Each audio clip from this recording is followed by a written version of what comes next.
Hello, welcome back to the Mr. Arsenal podcast for what's day today? Match day 7. I can't remember what I've lost track now. Yeah, match day 7, sorry, of the Premier League match of the day watch longs we're doing on this channel for this season. A lot of goals, a lot of action, a lot of stuff to talk about in this stream. Literally, we're like 3 minutes away from it going live on the BBC. We've got something on the other side of the world. You can still catch it on iPlayer. Literally go on the iPlayer, BBC iPlayer worldwide, and it'll be there, up and live in the next couple of minutes, and off we go. We can watch it together. And obviously, I'm watching it as a neutral. You're never, depending on who you support, could be watching it as a fan of one of the clubs that played today or not. We give our thoughts, have a bit of banter, have a bit of back and forth, and go from there. Really, if you're new to the channel while we're waiting, do subscribe, do smash that like button, and do share the stream around. Because more of you guys will watch it and interact, it helps out the channel massively in the long run. Already got Steve in the chat. How you doing, Steve, my friend? Hope you've got a good Saturday. Arsenal free until Monday at least, anyway. But yeah, hope you've had a good weekend, or Friday anyway. First half of your weekend anyway. I know I haven't been tuning. I haven't watched. I'll be honest as well. To be fair, because there's obviously no Arsenal playing, so I've not watched any of the games, even the ones that are on live TV here in the UK. I've not watched any of them. So I'm watching all the goals that happen. I'm going to see fresh here, and you'll get my genuine reactions, how they say, as well. That along with all the other drama that comes along the way. It'll be the same tomorrow for the match of day 2 stream we'll be doing. Reaction stream. I don't even know the running order. I've got everything set up, by the way, but they haven't announced the running order yet. They usually used to do that. They haven't done that this year. But I've got everything ready for when the first game comes on. Bang, bang, bang, bang. And yeah, he's got the one positive though today is there is a loss of goals apparently, a few crackers apparently as well. Oh dear. All I know is the scores. That's it. But I don't know how they're scored. If that makes sense. But yeah, Anyway, as I was saying, how you been doing, Steve? Anyway, today. Oh. Max, is it? Max, I wonder why you're here. I'll skip the Watford game, thanks. No, I don't even know that's first. I'm saying I don't know the running order. I know the scoreline, obviously, but I don't know the running order. And I assume, actually, to be honest, I would assume, based on the drama and all that, and goals, and I'd assume that actually the Leicester Man United going to be on first. But yeah, when it comes to Liverpool Man United, because Watford versus Liverpool, because we all know the score. Just whatever. Yeah, we'll just talk about anything else basically if you want. We've got, as I said, Max has joined us again for first time for a while. But how you doing, my friend? Says beat the Scum 4-2, United Scum. They got all cocky, didn't they? I'm loving it though. Things like today, as a neutral, I love to see these sort of things happen and just watch their fan base have a complete meltdown and see all the people find little clips of United fans having a complete meltdown over it. Oh yeah, I've had enough. We've only lost one game, but he ain't good enough. Fucking idiots. Spoilt brats. I mean, this is the fucking annoying thing. It does me head in Man United, like the media when it comes to Man United and Arsenal fans. Like how they see Arsenal fans and Man United fans.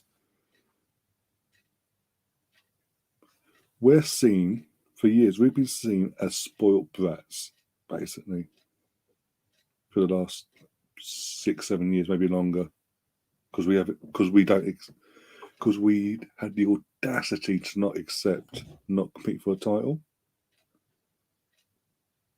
Man United, on the other hand, when they have a kick off or they literally break into a stadium and calls for a game to be called off because of that. It's still in a COVID pandemic, by the way, and it's all happened when they did breaking into Old Trafford and all that. Oh, that's okay. They're frustrated. There's no problem. They're a big club. They should be. Oh, hang on, what? But Arsenal ain't a big club. Just fuck off.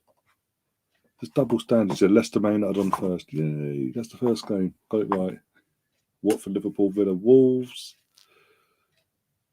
What a way for Villa to bottle that anyway. Brentford, Chelsea, Man City, Burnley. And the obvious one, Norwich, Brighton. Dead last. We'll just skip past that. Goldbridge was fuming. Oh, well, he plays up to cameras anyway, but this is the thing with Man United fans as well. No Nicker today. Ooh. We've got Shearer and Mika Richards. Fucking hell. We've got the match of day 2 team. But Man United fans just pissed me off because I think that they genuinely believe they're entitled to be winning titles and all that. They're not. And it pisses me off. No one's entitled. We're not entitled to win titles. We just want to be competing. That's all we ask for. Compete. They want more than that. They want everything like that. It's not. That's not going to be the case. But, oh no, it is what it is. Got Kim in the chat as well. How you doing, Kim? Not a good result for Rangers today, by the way. Let me down on my bet, the bastards. I can say that for. I can only take what as a one-off. You can let me have that. Considering we obviously I've got a soft spot for Rangers anyway.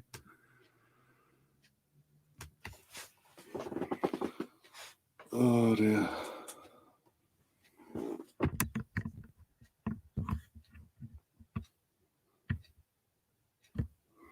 And the highlights are on the way, by the way. For, as I said, Man United. That's the first Man United. Craig Pawson was the ref. Oh, bloody hell. I wonder there's so many goals. I don't blame you, mate. Kim, I don't blame you at all for being fuming. You're one. As I said, I had you in my bet. I had faith that you go there and batter them. Not batter them, but as in get the result, get the 3 points, and cement yourself top of the league and all that. Ooh, good chance there for Leicester. Just knowing there to tap it in, basically. But you went one, and you literally went one and up dead on half time. I was thinking, oh yeah, and you went because of how long it, and then literally the longer the game went on, it was 1-0 and all that. I think, yeah, no worries. I didn't have no. I think they ain't gonna get back in. They ain't gonna get the equaliser, and then literally dead on the fucking 90th minute, bang! It's like, oh, for fuck's sake! Apparently it's a set piece. I was like, oh, you fuckers. He's still top though. That's one positive. Just I think the only negative you can only have a negative is that Celtic have gained 2 points from you in the meantime. They're fucking poor anyway. They're what, 7th or something like that in the SBL at the moment, 6th or 7th, one of the two. They were at the start of the day.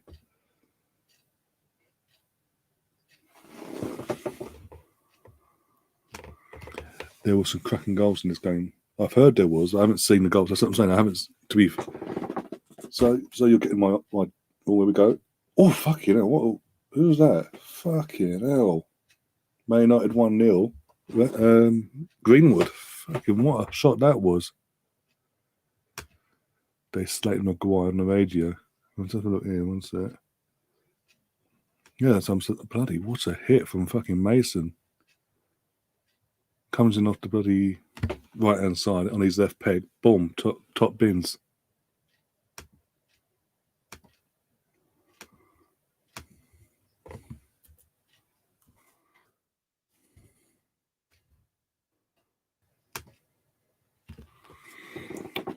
Let's still the attack here.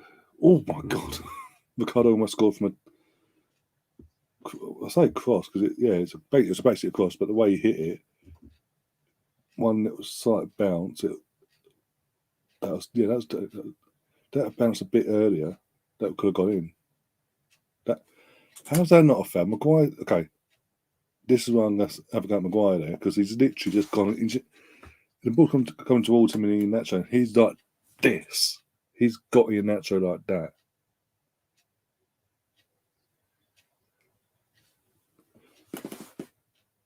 And nothing's given. That's in the penalty box. Nothing was given. And then when Pogba joins in, and there's a little dance like 3 yards further and gets a free kick. Fucking hell. Oh, in that show. Tielemans. Whoa! What? Fucking. Question. Was that an actual shot? Because the way he sort of had his head down and just hit it, he didn't actually look towards the goal. And the way he's hit it, his body shape, it looks like he's tried to cross it, but he's mishit the cross and it's gone in. That makes sense. Fucking what? That's better than Greenwood's goal, in my opinion.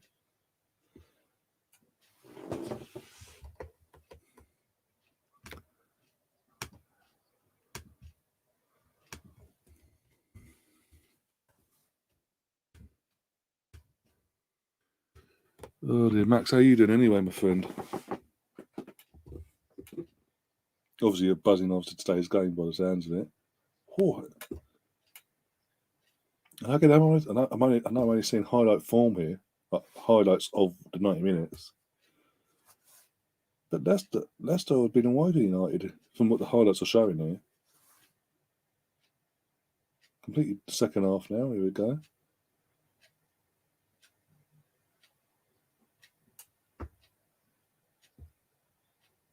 Oh, at the post. Who was that? Was that Tielemans again? So there's a close up. Here we go. Oh, save. That's a save onto the post from De Gea. Otherwise, that would have been 2-1. Oh. I can't believe Tielemans has been a dick, by the way.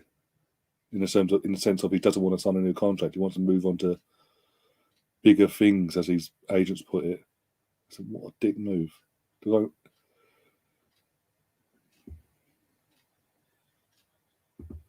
We're Leicester now in the league as well. Obviously, I'll see you later, but I'm just asking in general. Hopeful. There you go, Söyüncü. That was a scrappy goal. 2-1, Leicester City. That was scrappy as fuck, that was. Jesus.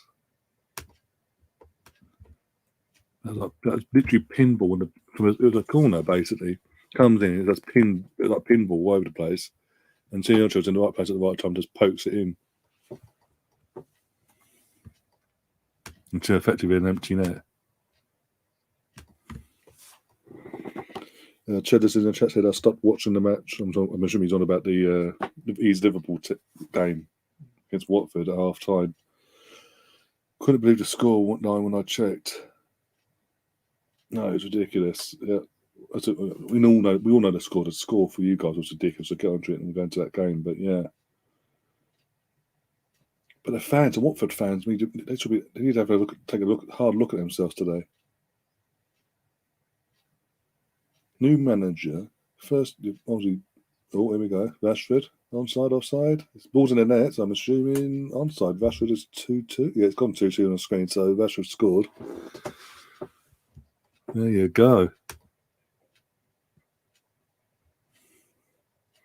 So they literally went route 1 there. Oh, he's just on. Söyüncü played him on there. Otherwise, he would have been offside, but yeah, well taken from Rashford, but at the same time, poor defence for the defensive line. If that makes sense. Easily avoidable, but playing United, playing Route 1 football. Oh, fucking Jesus Christ, what a fucking response, Jesus. Jamie Vardy, literally, basically from the kick-off, gone up the other end, Leicester. I've missed who's basically crossed it in.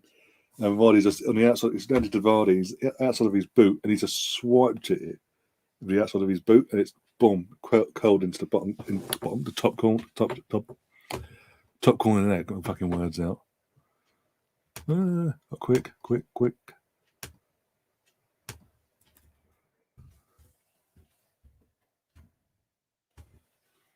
Okay, now 3-2 Leicester. But I was going to say, one sec, Vardy, isn't it? No, it's fine. That's fine. Max, from your point of view as a Leicester fan, obviously you must be hoping this will kickstart your season now properly, because you've been up till today not to the usual standard, if that makes sense. You've been struggling in the Europa League as well. First, I think 2 games in. I think you lost the first one. I can't remember the second game. That's more recent. Fucking hell. Oh, set piece here. Free kick. Tielemans in. Bit scrappy. Oh, it's 4-2. Who's that? Oh, 29. Who's that? Let's have a look. Daka. Oh, Daka came on and scored. Fucking hell. Jesus. That was poor defending, and it was more, from what I can make out, more luck than anything that he actually got a second shot, because he went to hit it. There you go. The ball comes in, and basically it falls to him. He tries to knee it in, and he mishits it a bit. It falls to him, it falls straight down to his other peg, and he just pokes it in basically. 4-2, full time to Leicester. The Foxes, Ollie's in the mud. Or Man United fans, right? Case, Ollie's at the wheel. Tell me, how does it fucking feel?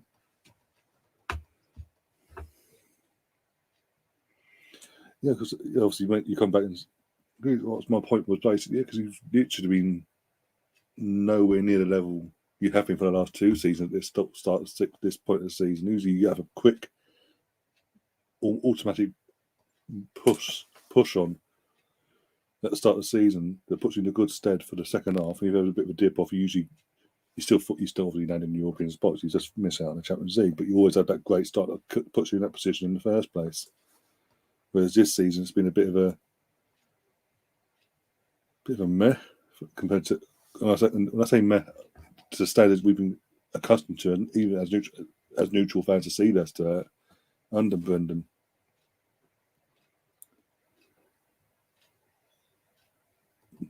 You've got to hope it does kick-start, because otherwise you've got us, and if you've got us not next week, the following week you've got us at your gaff. If you don't sort yourself out in the next game, we'll punish you basically.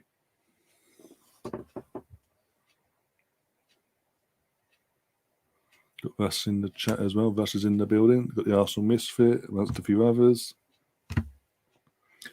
Good evening, my friends and the Arsenal fam.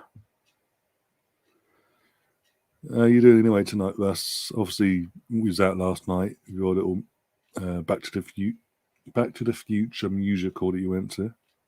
Is it any good, by the way, out of interest?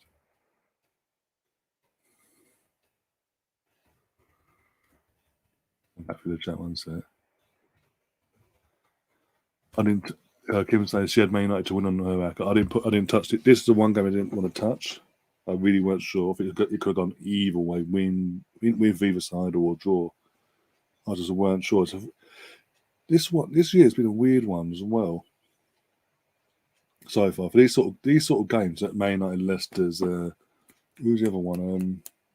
Fucking hell! I'm trying to think. There's a couple others. Man City. It's Man City. It involved Man City as well.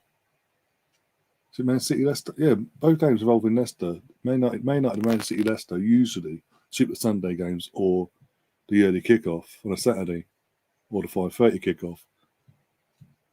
In years gone by, suddenly it's a 3 o'clock kickoff. It's a bit of a weird one. We've become accustomed to the big games like this shown live on TV here in the UK.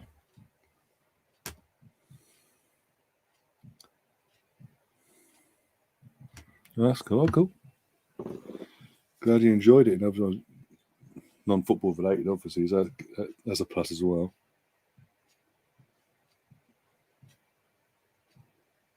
And where did you actually go for? Where was it? What theatre was that at? Out of interest.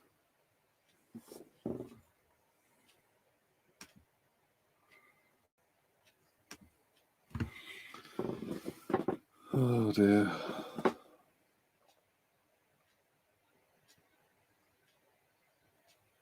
No, yeah, they're just talking.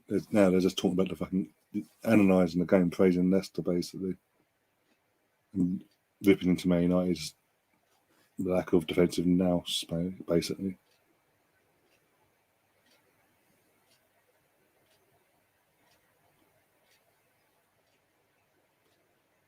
I didn't even know Ronaldo played today. You wouldn't know when he played. He non-existent in highlights, at least. Fucking hell. But I'm just loving it. What as I said earlier, before the highlights started, I'm loving it. I'm actually loving the fact that I'm seeing clips on social medias and all that of people getting clips of Man United fans having complete meltdowns. Or was it Saeed, the Man United fan that goes on Don Robbie's channel and all that as well? Used to be on United Stand. I don't know if he still is or not. Having a complete meltdown on his channel today.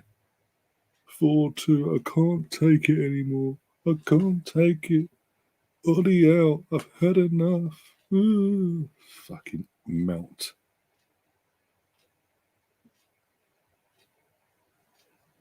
Literally, what was it a few weeks ago? I'll never beat Ollie out no matter what. And the guy's a complete flip-flop, changes his mind at the fucking weather.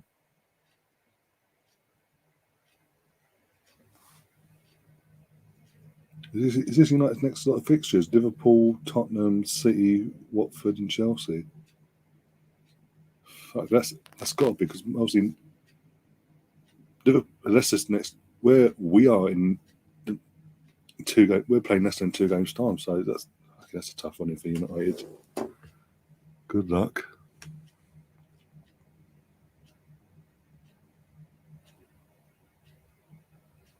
Okay, cool. I'm responding to us in the chat, by the way. Troy's in the chat. Troy's joining us. How you doing, Troy, my friend? Let's all laugh at United. Exactly. That's for now. Until Monday. We can make jokes and banter them for now, and then come Monday night, if we win, we go back and banter them a bit more. Just like if that lot down the road lose tomorrow against Newcastle, we can banter them tomorrow. We can poke the bear for a bit for 24 hours. Then we watch our game. Hopefully they turn up and win. Do that. We banter that lot again. We've got to. It's perfect. It could be the perfect weekend for us in that sense. Here we go. Watford versus Liverpool. So we bother talking about this game seriously. Claudio Ranieri's first game and he gets that from his team. Like what a bunch of dicks.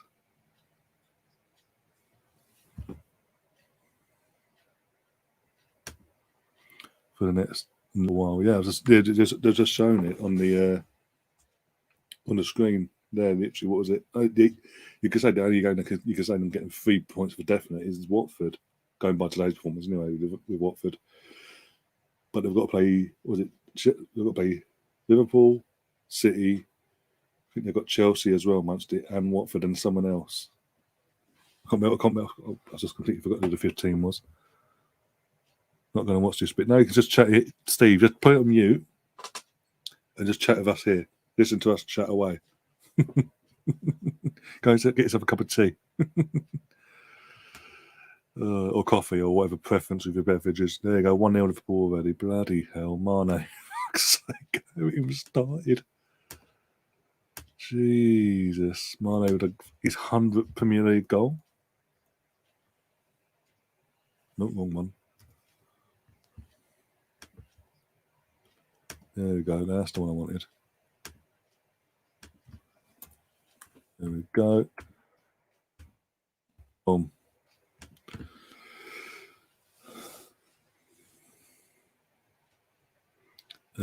Ranieri has a huge job ahead of him, yeah.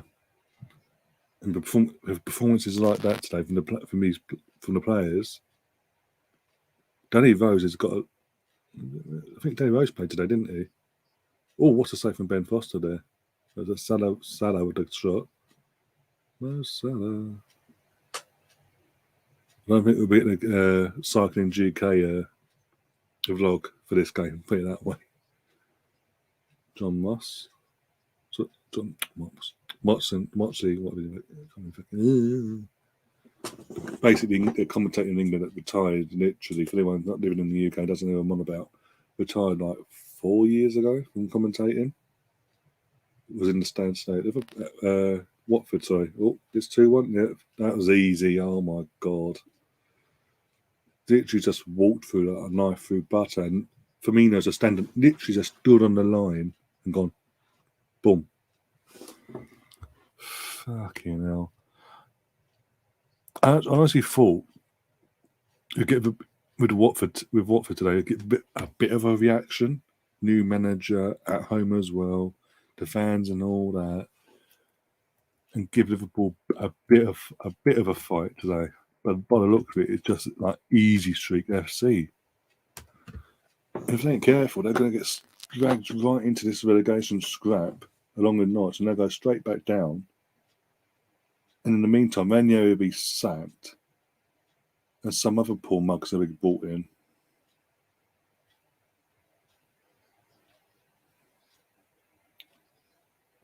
But this is the thing with the Watford manager now. The Watford manager role itself, because of the owners and how they operate. That's it, Keita. Oh, off the crossbar from Keita. As I was saying, yeah, because with the ethos that the Watford ownership acts under, it's getting to a point now. No self-respecting manager will take on anyone half decent. Oh, what a save there from Foster again. No self-respecting manager worth his salt now. That's anyway near good enough. Is going to want to go there now, Premier League club or not, because they know no matter what. Oh, if we lose 3 games in a row, we're getting sacked. We could get to what was it a few years ago? What was it when they first? Oh, bloody hell! Oh my God! Oh my fucking God! What the fuck was that? When we play Watford in a few weeks' time, we won't get half these sort of chances. You guarantee you. I can put my fucking house on it.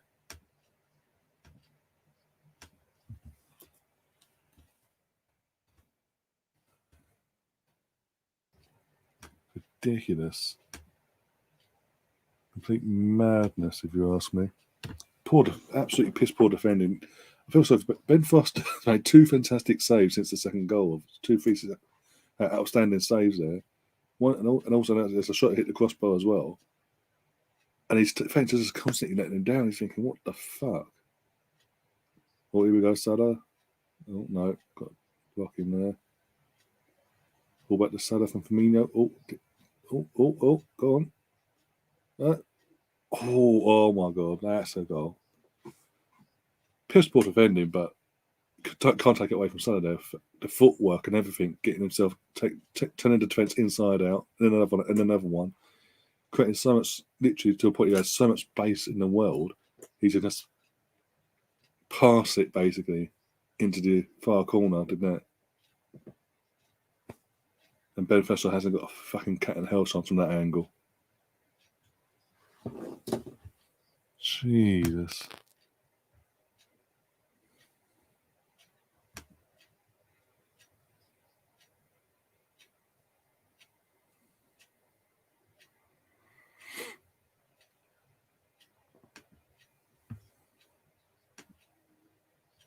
Got to do the fucking scoreline. This is absolutely appalling from Watford, player-wise. I feel sorry for Ranieri. This is a guy that won the league with Leicester City in, I think, 2016. Was it true? I can't remember. But he's won the league in the last few years, basically, my point. And since then, he's been obviously got fucked over there by the fucking players the following season. And ever since then, he's been given his next job was Fulham, which is again with the ownership there, it's a shit job. You're a recent Premier League winning manager, and the only people who are interested are teams that are on the verge of being relegated. It's ridiculous. And then Watford have done the same thing. Okay, why's Cannavaro in the stands? That's concerning, as far as Ranieri. Oh my God, this is just pathetic. 5-0, Firmino hat-trick. Firmino's first Brazilian player to score more than one hat-trick in the Premier League. 52, though, that's piss poor defense. That's a fucking appalling defending.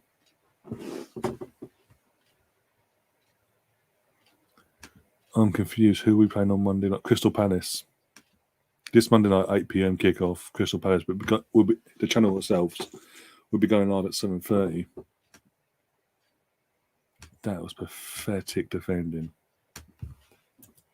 Again, he's just down the line, just going, hi, boom.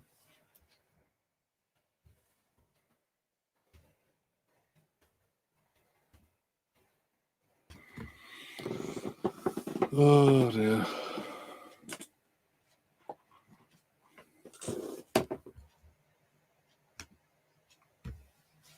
Mr. Bungle's joined us in the chat. How you doing, Mr. Bungle? Every now and then a legend comes into your chat. That time is now. Put your hands together and have a glass of rum. It's the one and only Mr. Bungle.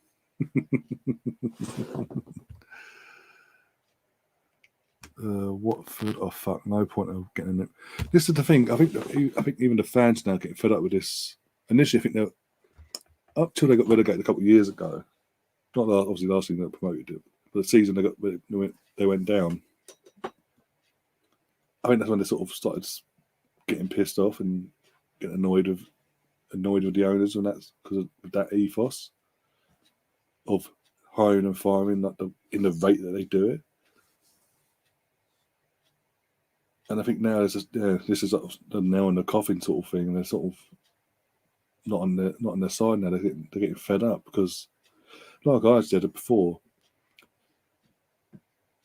it's getting to a point now where they're not going to get the young up and coming managers that will be interested in taking on being a Watford manager at Premier League level and showing their worth, so to speak, because they ain't going to get that chance because Watford is just like, you lost 3 games, you're out.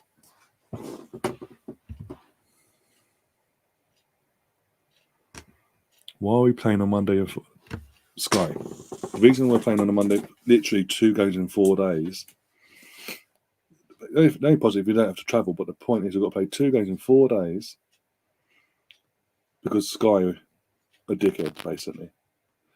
Like I said last night in the podcast, for the preview of the game, near the end, we were talking about it, and I was saying it was amazing how back in April when it was all the whole Super League fucking talk was all about, suddenly all the fucking Sky pundits and all that lot were going, oh, football's for the fans, for years and years and years, by the way. Sky and BT be trying to fuck us over, us fans, not just Arsenal fans, but fans in general, trying to send us to Liverpool on Christmas fucking Eve when you can't even get back. So Christmas Day, you're fucking stuck in Liverpool. You can't get back because there's no fucking transport at all. Unless you fucking drive, then you're not getting, even if you do drive and you're back and forth like, from Liverpool to London, there's a fucking long ass fucking travel. That's what? On a good day, in traffic, that's gonna be like 6 hours at tops. Because all the traffic, because you'll have others coming back as well, going back that way as well.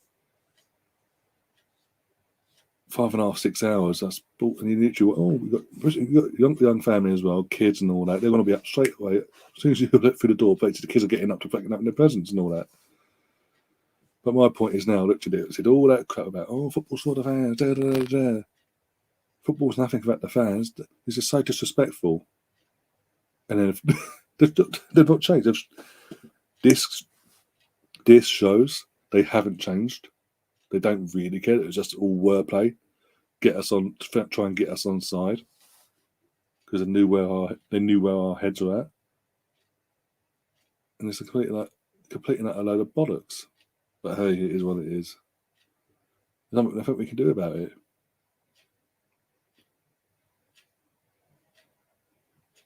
For the match, they don't care about match going fans. They want to. They only care about the people that don't go at all, and the people around the world. That's what they care about. But, so I guarantee you, we will not be winning both games. If we win both them games, it's a fucking miracle. Without injury as well. Without any injuries, it'd be a fucking miracle.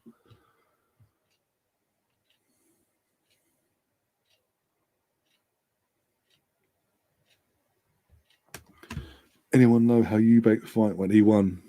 I think it was he went to the 5th round, and it was 5 rounds, and then going into the 6th round was about to start, and the referee basically stopped it just as the 6th round was about to start, because he was concerned about the other fighters, about his safety, so I say, because he weren't putting up no defence basically. So Eubank won on what's it called? A stoppage basically. Don't mean a technical knockout either. It's just a stoppage. Oh, we've got Villa versus Wolves now. Yay! That's the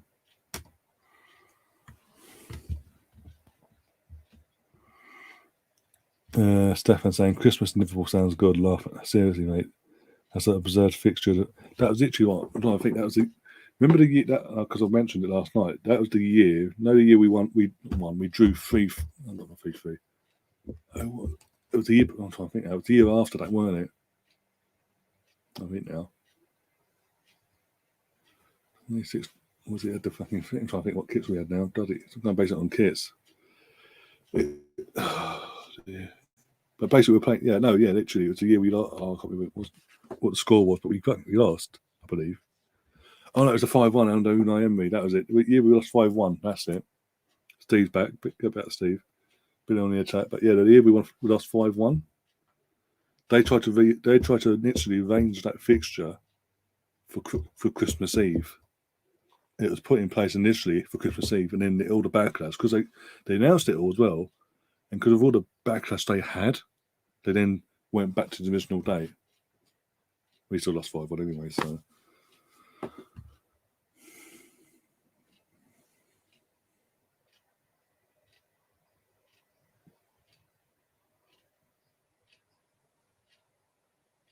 Oh, good chance there for that. Who's that? Benduia. Ipswich, I believe Ipswich drawing after being 2-0 up. Who they played today? I'm assuming it was 2-2 because you were 2-0 up and you just said it. But who's you playing? I mean, it's just what I'm saying. Hiring Port, with all due respect, once you set to Manager Lambert last year, that's a perfect time for your owner at the time to show some ambition and hire a natural manager that would get you out of that league this season with ease, like out of counter, like you would win the fucking title basically. And instead of going hire Paul Cook, it means, and people wonder why Ipswich are struggling this season with all the investment and all that. Oh, Troy, a good save from the keeper there, Martinez. But with all the I'm trying to think what words out now. Yeah, with all the investment you got that's been put into that squad this summer. Again, you shouldn't be struggling the way you are, but there's a common denominator. There's a week from back end of the last season to this season, and that's the manager. That's down to the owner. Oh, but we've got Ed Sheeran sponsoring us. Oh, 1-0, Danny Ings. That's just not basic, not Route 1 football, but basic football, like not tippy tappy either. It's just passing it around, looking for the gaps and crossing it in basically. And Danny Ings was just there, being the goal scoring poacher that he's always been.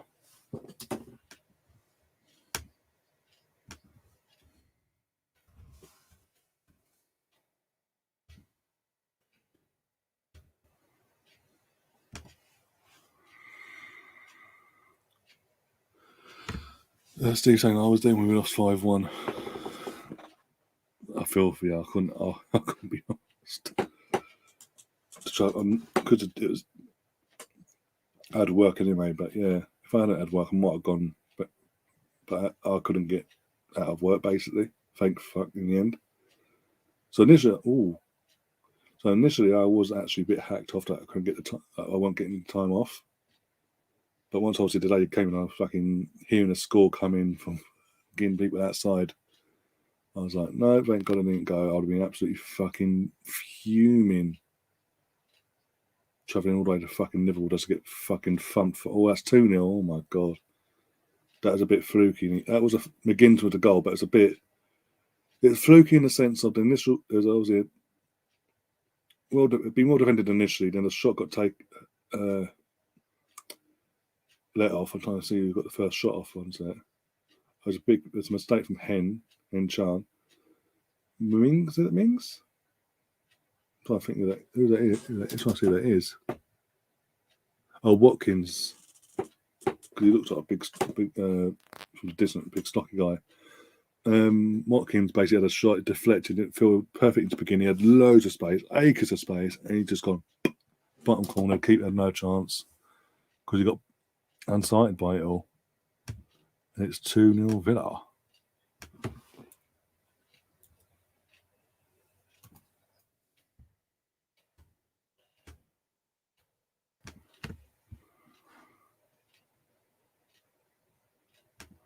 Plus people travelling with family. Exactly. There's that as well. It's ridiculous. That's what, because of the backlash. I'm saying because of the backlash they got for them sort of reasons and all that and this, that, and the other. They changed their mind. But since in that instance though, because since then there's been other times where we've had Newcastle fans coming up on a Monday night to the Emirates.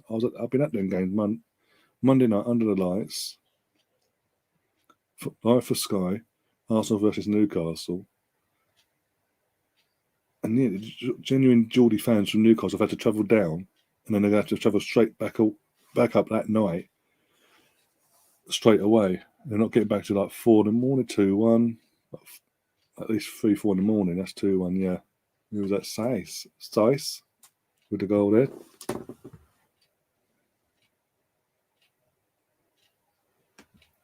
Yeah.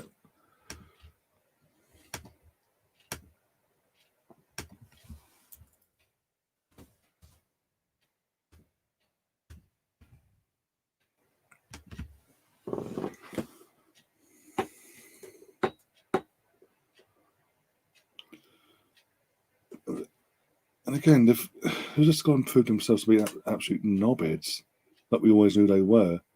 They don't care. Back in it when they were kicking off their voice and their opinions about the European Super League and all that. Oh, bang out of order. Football is for the fans. If you for fans, football's nothing. But they've gone straight back into their ways. Whoa. One sec. What was in the attack here?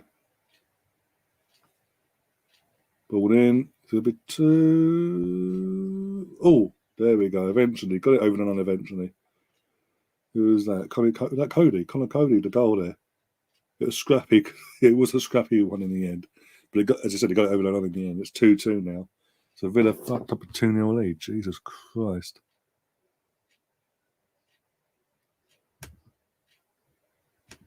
You watch, I don't do that against us, though. They go 2-0 up there if I can see that game out, mate.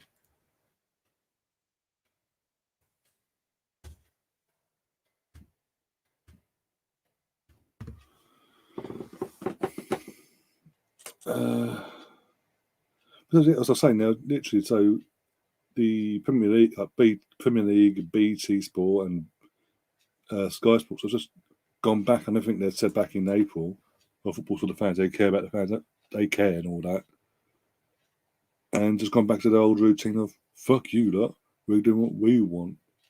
Neves, oh my God, 3-2 from a free kick. It took a deflection, I mean, through the wall. Took some weird deflection went through the wall, but it took a deflection and it's gone straight in. Again, what Martinez has been 1 foot, so he's gone one way and the ball just p-rolled into the bottom corner.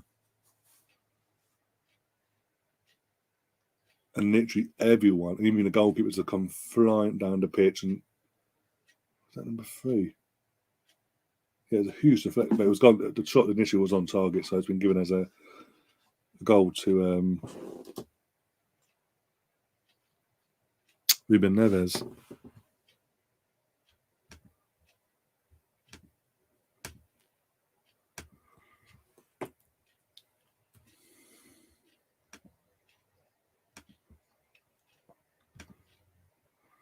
I think Gary's had a bit too much to drink. Big up Gary, and obviously welcome to the channel. Because I haven't seen you before, so welcome to the channel. I think Salah is better than Henry. Okay, cool. If you say so. If you say so. I mean, one's a World Cup winning, Euro winning, two-time Premier League winning, 3-time FA Cup winning Premier League player for Arsenal. Went on to win the Champions League at Barcelona. Twice, I think, he won it Champions League, didn't he, before you left? Won La Liga. I think you won the League title back in the early 90s with Monaco.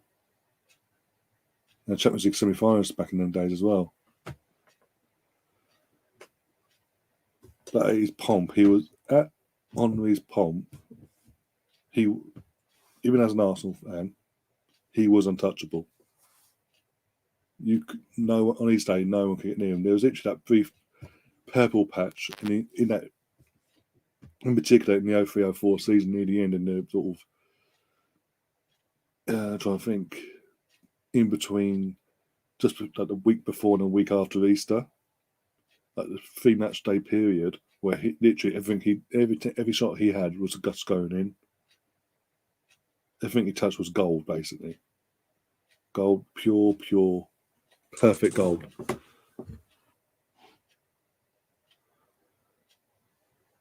Not forgetting them. What was it?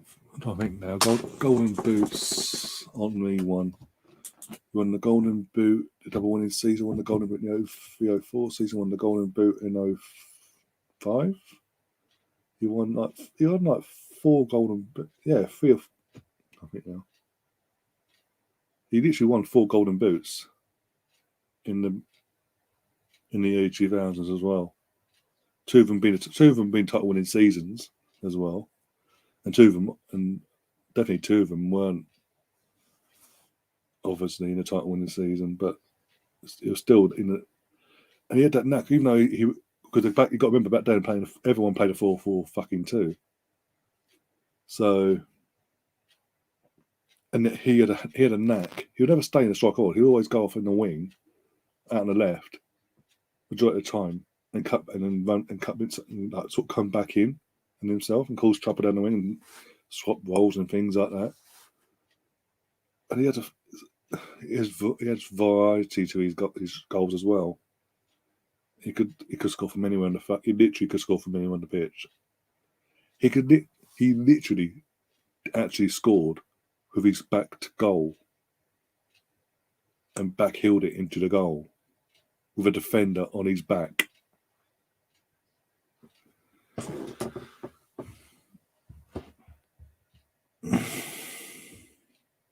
I think Gary's is a bit of a troll with it. I'm not going to ignore Gary now. He's been a bit of a asking silly question. Steven Gerrard and Patrick Vieira were different midfielders. So, in how they, when I said one's a goal scoring, box to box goal scoring midfielder, and one was basically a CDM. The midfield fucking dynamo, basically. Yeah, that's the case. That is pretty much the case, Steve. the meltdown our fan base had back in the summer when Neves was mentioned for £30 million to replace Granit. What? He plays on Wolves, though. No, we can't. He's not good enough for us. Like what? And who was leading the line on that sort of quotation? Mr. Lee Gunner, who lives now back in Spain, but at the time was hiding away in the fucking up in the fucking Black Country in fucking Wolverhampton with his missus.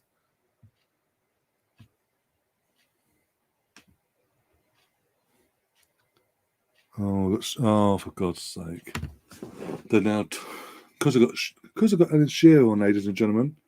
We've now got a 5-minute devotion to Newcastle's new takeover and the lords and saviours of the Newcastle new ownership, the government, that's the Saudi government PLC, who, by the way, is still the actual, even though it's got PLC, take that away, Saudi government. But no, the government don't own the club.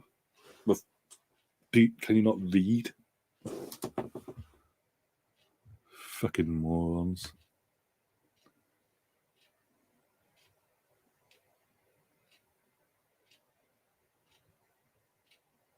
Oh, Gary. You're letting yourself down, my friend. You really are letting yourself down. God, give me strength. I can't deal with people like this tonight, please. I don't want to have to school people on actual history and the fact that just because the club's going through a bit of a rough patch at this moment in time, in the last 6 or 7 years, more so the last 3 or 4 years.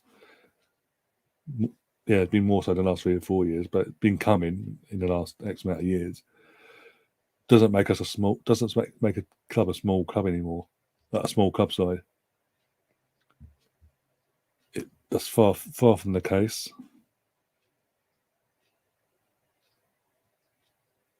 Arsenal fans are delusional. Oh my God.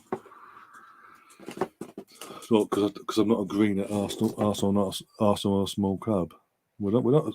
We're a big club, but we're, at this moment in time, we're not performing like it. There's that clear daylight difference between what you're trying to say in the chat. I have no idea. I think you're just new to the channel. You subscribed anyway, so I'm not complaining. And everyone's got different opinions, but at the same time, I'm just putting it out there that literally, by the way, it's Brentford Chelsea now. After a little bit of Newcastle loving. Oh my God. You can't. Based on how are we a small club? And don't say because you ain't got no Champions League titles. We're the third biggest club in the country. Period. Arsenal, Man United, and Liverpool are the top 3 clubs in the country. What does that tell you? Don't even mention that. I don't watch that channel anymore. So, in the first 2 year and a half, it came into existence. I did. No, afterwards I was like, no, it's too not me. It's gone away from what it's like going away from what it was initially meant to be. It's got even further away than last fucking during the pandemic. Fucking hell, they managed that. I don't know. But I just can't be asked for that lot of some of the people on that. The people, more so the person that runs it, I just can't be asked.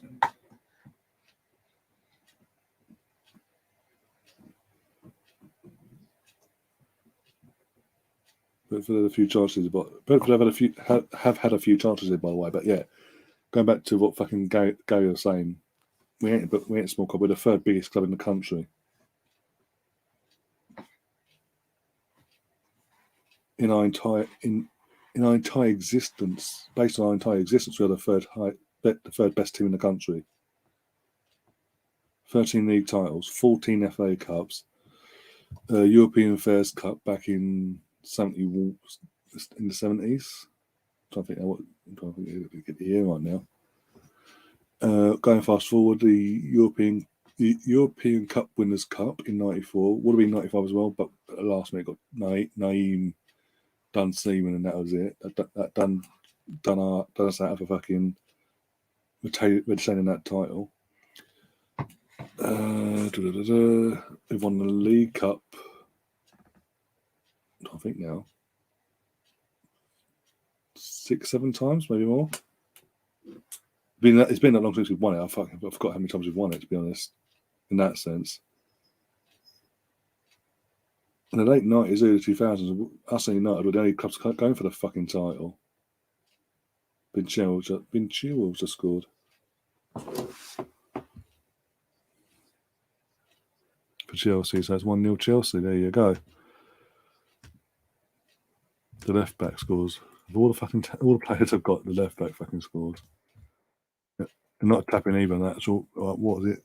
On the edge of just inside the D. Or the penalty box.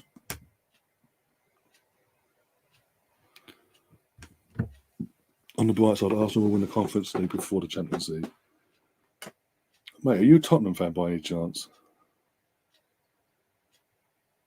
Are you Pete in disguise?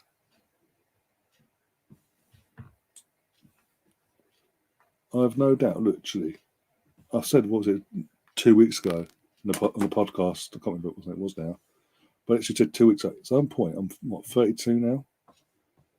At some point, either under this current ownership, at some point, we will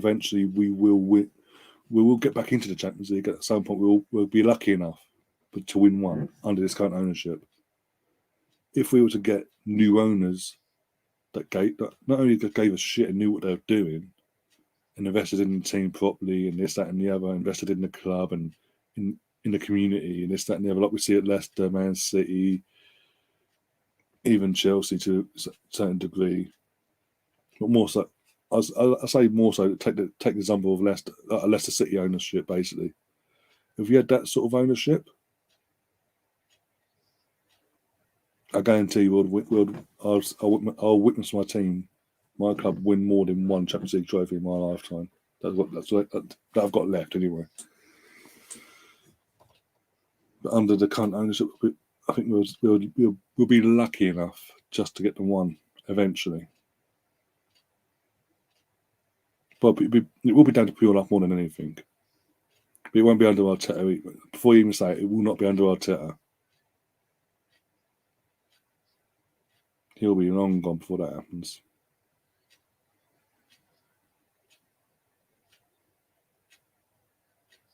Folks knocking last words. You're guys, clip this up now. Clip that moment, that brief second up there after I said there about fucking Arteta will be long gone. Clip that. Hold on to it. Hold on to it. Hold on to it. And if Arteta's around when we do win the Champions League, he's going to be like, boom, on social media if it's said about, boom, there you go. Fucking name and shame me while I'm celebrating. Fucking hell. But yeah.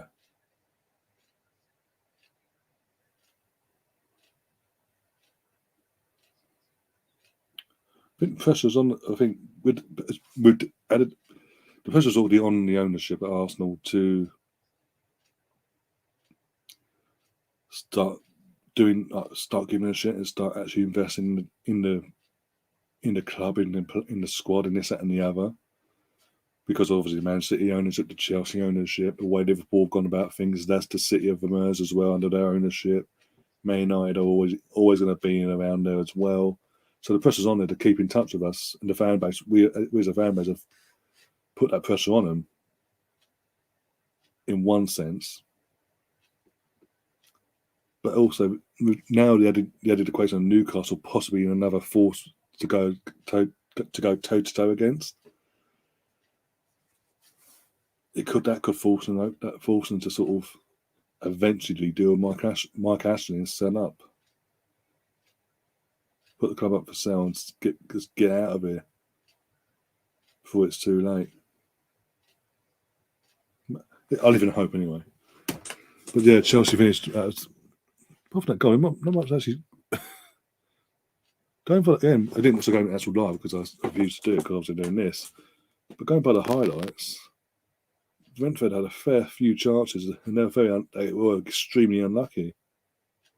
Mendy had a fucking absolute fucking ball of a performance in between the sticks.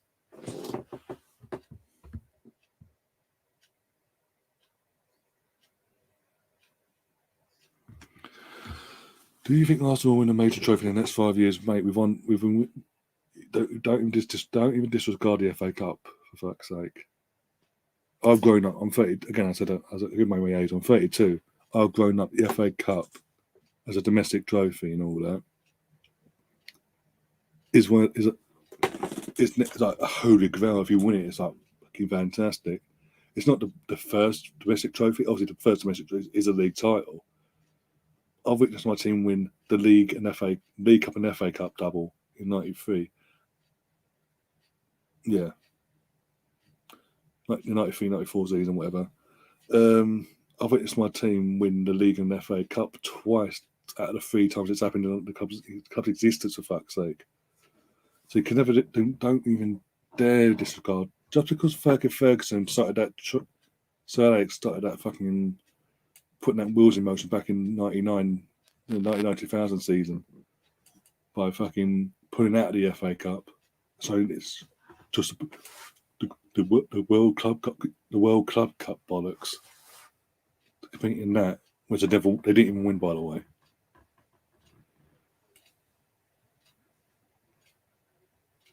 Don't go down. And ever since then, it's been a downward spiral for the cup and all that in terms of how people respect it. Don't disregard. The FA Cup is still a major. It is a major honour. It's not the league title and obviously Champions League and all that, but it's still a major honour. So technically, we have been winning major honours even in our fucking in the shittest period of our history in my lifetime. We've managed to end a 9-year trophy drought and win the FA Cup 2014, 2015, 2017, 2020. That's 4 FA Cups in, I think we're on 2021, aren't we? Fucking hell. 14.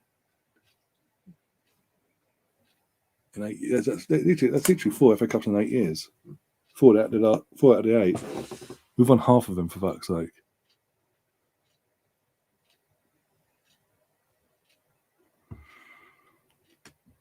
Gary, you haven't won the FA Cup since 2006, and that was only because, and even then, you won it by the skin of your teeth against fucking West Ham.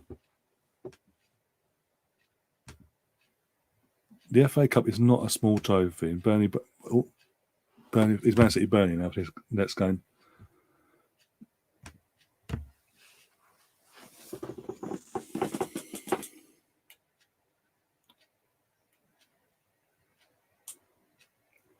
And let's not forget, literally, he ain't won the FA Cup since 2006.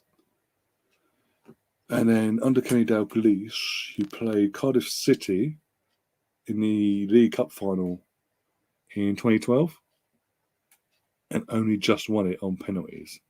And they were the championship side at the time. They hadn't even got near the Premier League at that point.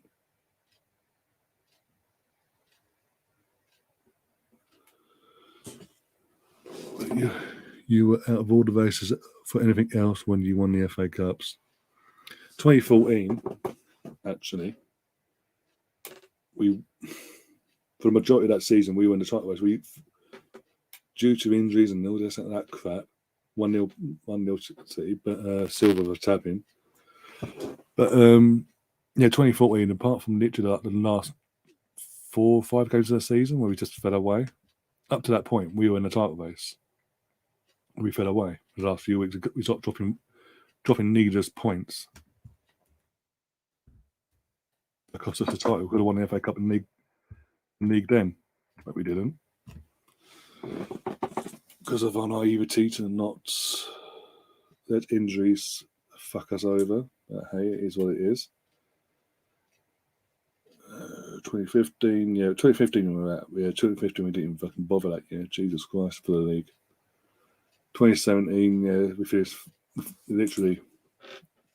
That was the season we just fell apart and just did fill out we actually fell out of the Champions League that season, so by a point, by the way. Oh dear. And then 2020, again we've been so look at 3 out of the 4, I can give you. We weren't in a title race that season, them seasons. The last 2 definitely not, because we just fallen on as the years have gone on. The club, because how the club's run by the ownership, and obviously how they handled initially when Wenger was there, how they handled that situation was piss poor. How they then handled hiring his successor, and backing Emery and all that, or the lack of backing, so I say, and then panicking and pushing the red button and basically getting an Arteta and all that, and what we're going through now. That's on the ownership of the club, and how they've run the club for years. They've run it into the ground, literally. But that's what I'm trying to say. It's just because we're not going for any titles at the moment doesn't mean we're a small fucking club. We are still a big club. It's just not where we need to be. We're not at a point where we should be competing for the title year in, year out, going toe to toe like yourselves, City and Chelsea. But it is what it is at the moment. We have to, in full due respect, hopefully do it faster than you guys, by the way, not fucking have to wait until it's 30 plus years later. We're not far off it. We're what, 17 years? It's 2-0 now. That De Bruyne. It's 17, 18 years this end of this year that since we last won the league year. So we're not 12 years away from hitting the 30-year mark like you guys did. Hopefully we won't go that long. Hopefully. And I'm going to be honest, even when growing up, when it was just Arsenal and United go for the title, I never regarded Liverpool as a small club, like just because they won't go for the title. Historically, you're still a big club. You dominated the fucking league in the 80s, for fuck's sake. Well, you dominated fucking football in general in the 80s, for going out now. And let's not forget, it's your guys, your fan base's fault that fucking English, all the other English clubs got fucking banned for 5 years from European competition because you couldn't behave yourselves. But let's not mention that because that went for the Premier League and all that. Because I guarantee under George Graham, I say it now. Sorry, I only said scoreboard, don't I? Under George Graham, if we hadn't had that 5-year ban that you guys fucking inflicted on the rest of English football, under George Graham, we would have won a European Cup. Because back then, the way he set these teams up, it was perfect. It was sort of the perfect blueprint at the time to win the European Cup. So I guarantee we literally would have won at least one, if not 2 European Cups back then. But hey, are Burnley going down? Steve, I do reckon so. Going off topic now. What's Gary's talking about? But yeah, I think I said, what was it? My predictions, I actually put Burnley to go down. Or Brighton wanted to. I think that, again, Burnley are one of them teams. They had that 2016, 2017, where they had that season when they finished in the European spots. But apart from that, since then, they've gone backwards every year. And they've never kicked on from being in Europe. They're barely in it in the fucking. They were in it, for fuck's sake. They were in it for 5 minutes. They got kicked out before the thing got going properly. But yeah, they've got worse. And again, they've become that team like Sunderland did for a few years back, where they're just about surviving. They're just there, a few points off, basically. They just about survive every year, and then suddenly, out of nowhere, boom. I think this is their year where they do go.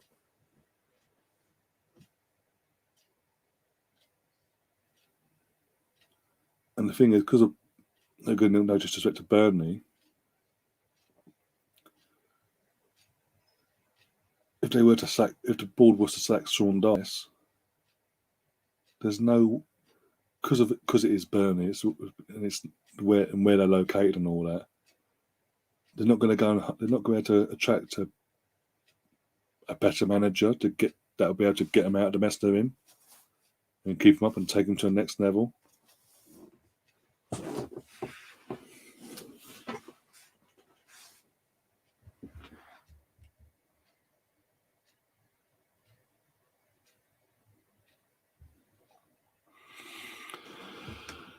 I'm not saying we're up there with the top dogs. I'm not saying we are competing. Far from it. But just because we're not competing doesn't mean we're not a big club. We are still a big club, historically, and all that jazz. As I said earlier, in England, we are the 3rd biggest club in England.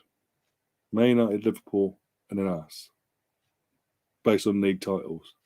That's the pure facts of it. You don't want to accept that. That's fine. It is what it is. It is, but you can't deny what's in black and white.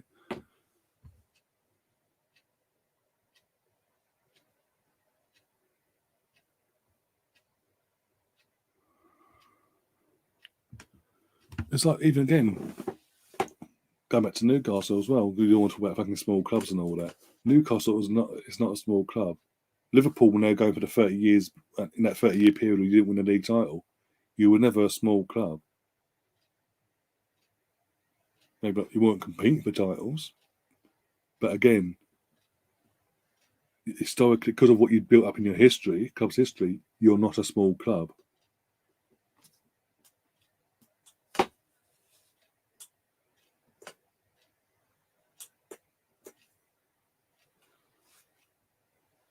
I can't keep repeating myself. If you want us to keep trying to push and push and push, knock yourself out. But you're not going to get any ranting from me. I'm just going to speak calmly and concisely and basically put you in your place. Are you on tomorrow, Ryan? Steve's asking. I am. I'll be doing the match of day 2 because there's only 2 games. I'm not going to do any actual live watch-alongs. Like for actually when the games are playing, I'm going to come back and do a match of day 2. Match of day 2 stream at the same time as today, basically. And that's for the West. Is it? Yeah, I think yeah. Everton, West Ham, and then Newcastle versus that lot down the road. So it's worth coming on for that anyway. Because 2 decent games at least, highlights wise, that we'll be covering.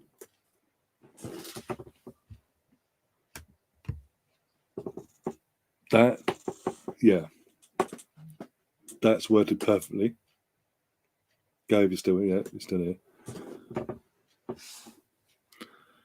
Okay, I'll see you then a match of day 2. Oh, by the way, Southampton lead now. Bloody hell. There we go.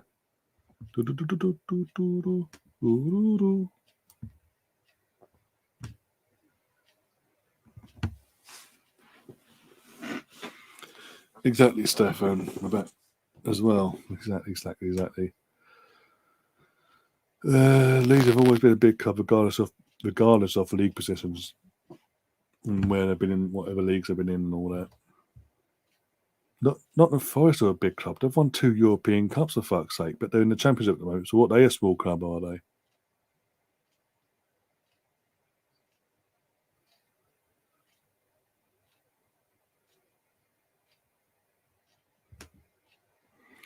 I'm here. Hello to all. Hello to Sir Ryan of Arsenal.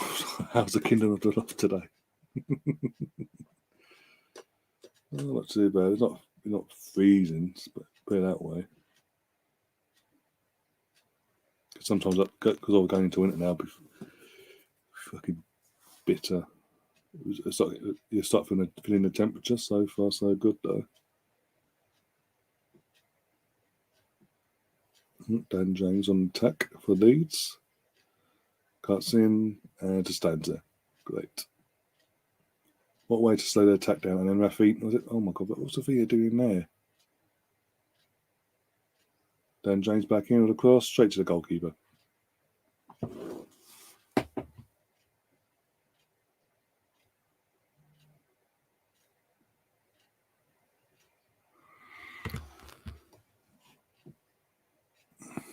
Well, okay, that contradicts what you said earlier then, because you said earlier another reason why we're not a big club, apart from being competitive, we haven't won a European Cup. They've won. I've just said they've won 2. So that contradicts what you just said. You're just contradicting yourself now. Oh dear. Again, I can go through the comments and find it later. But you literally say part of your thing of us not being a big club is that we have never won a European Cup, like the Champions League, basically. And I've just brought up, well, not in first playing in the Championship, but they've won in there again. They won 2 European Cups under Brian Clough. And now you're saying no, that they were there, but they're not anymore because of where they are. 1-0. There we go. Who's that score number? Roger. Aston Villa won the European Cup as well. So what we're going to say about them now?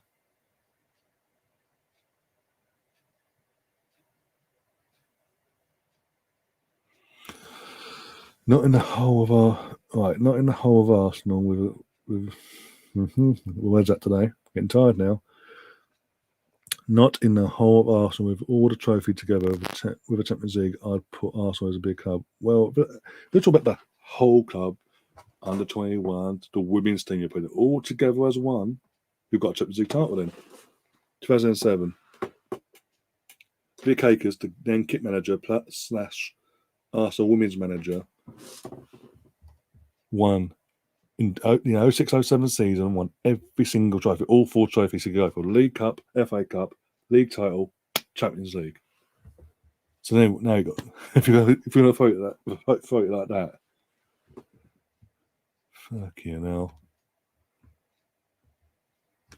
I want to cry. Southampton goal, by the way, was a bit of a again piss poor defending from Leeds. A bit concerned for Leeds actually. Going back to the actual match of the day, guys. I'm a bit concerned for Leeds. Been a piss poor start to their season. What we're seeing this season is what we should have seen last season from Leeds. Instead of we're seeing what we saw last season, we should be seeing this season. What we saw that last season. Now what we saw was and they're struggling. Finish 1-0. Southampton get the result, get the 3 points, and Leeds linger even closer to the relegation scrap.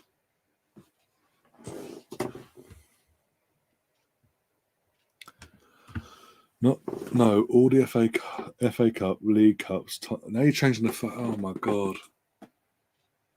Now because I've mentioned that. Now because I've mentioned that, you're now changing tack. Going no, just the men's side, just the men's.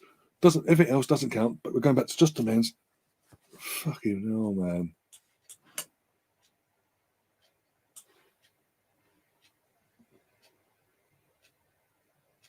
Look, I'm not.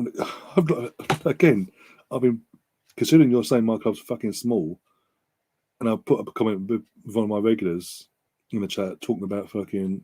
We are a big club, but we're acting like a small club. That sums it up perfectly, and sort of end the argument. You want to keep baiting the fucking bear, basically. It ain't gonna fucking work because. And considering you're doing all that, I've been quite complimentary in saying, even in your 30 years of not winning the league title or whatever, I still consider you, because again, even as a neutral fan, I do my checks, I do the background checks of all the clubs and all this and their history, and the fact that I said you were a big club. Even when I was growing up, I regarded you as a big club, a rival and all that. Maybe not a title rival because you never apart from 2002, you never got close to the title when I was growing up. I still regarded you as a big club. I've even said Newcastle as well. More recently, in the last 14 years, have been dragged into the mire of where we seem to be heading. And the owner treats us like a small club, even though we are a big club. But it's still a big club. It's how it's been run by the owner. Hence why we want to change it, the owner. But we're spoiled. We're not this. We're not that. Fuck off. But Man United fans kick off. Oh, that's okay. They should be kicking off. They're a big club. They're used to winning league titles. So are we. In the late 80s, obviously 89, the early 90s, and then obviously we fell off a bit. Then in the late 90s, early 2000s, we were competing for the fucking titles. We were winning titles. Not the league titles, the FA Cup, the League Cups, the European Cup, Winners' Cup, and all that, as I said earlier. We were doing all that. But because we're not getting it now, and we're not happy about it, we're spoiled brats. Fuck off. But when Man United fans do it, oh, they deserve better. Fuck off. Double standards from the media. It pisses me off.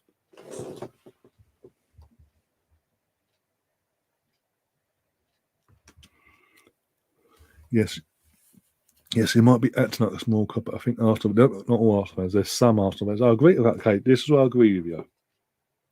We're coming to some common ground by the looks of it. We're getting somewhere. Some. I'm not one of them, by the way, in the sense of competitive wise. In a competitive sense, we're nowhere near where we should be. So in that sense, we are not a big club.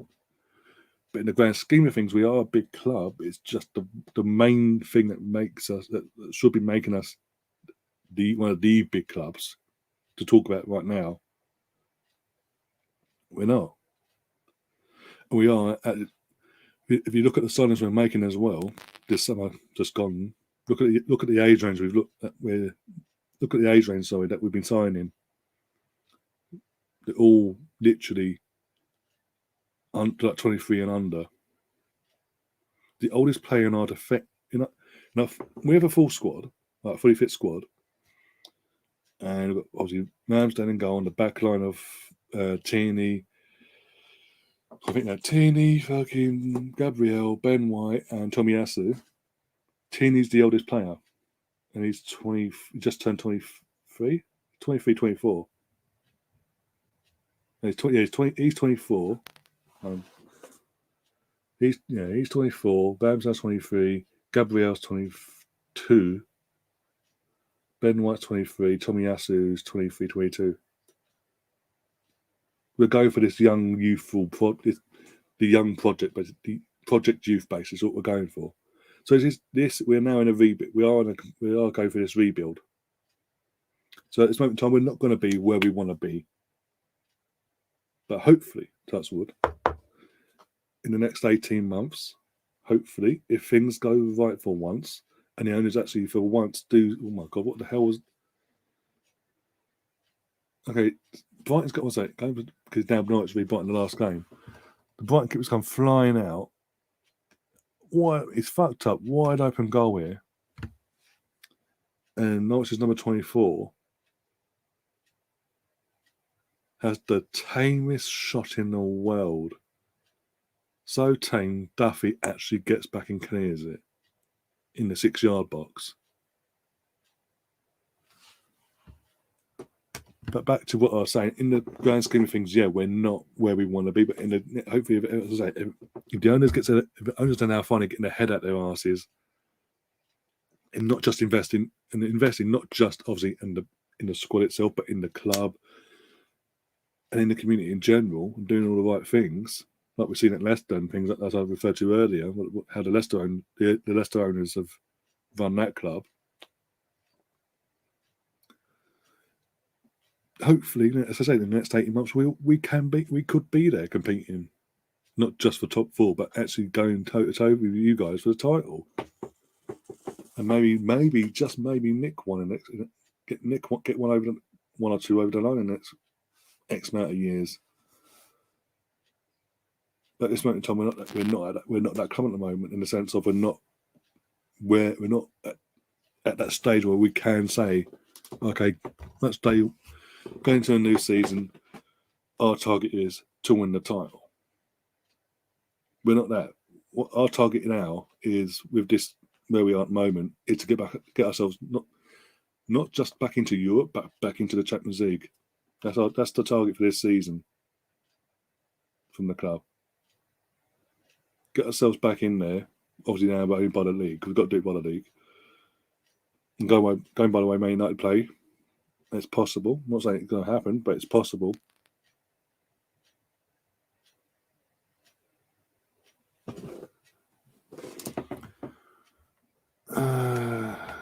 Gary's saying you should do the thing the football talents do. What the calling thing? Oh, okay.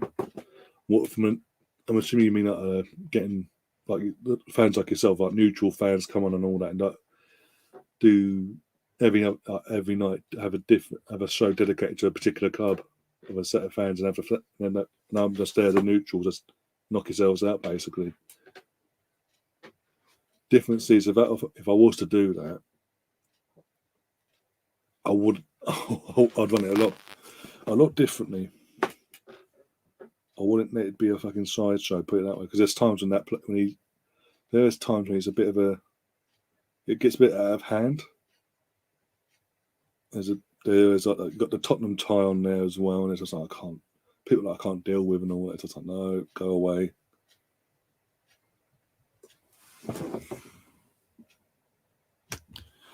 Yeah, that'd be good. Okay, that'd be. Well, that's what I'll take note of it. Obviously, with all the stuff. Oh, what have we had to say for the last half hour? God knows how long. Actually, we're not actually slagging each other off. Look, everyone has their opinions. Everyone's entitled to their opinions. And look, if we all had the same opinion, it'd be fucking boring.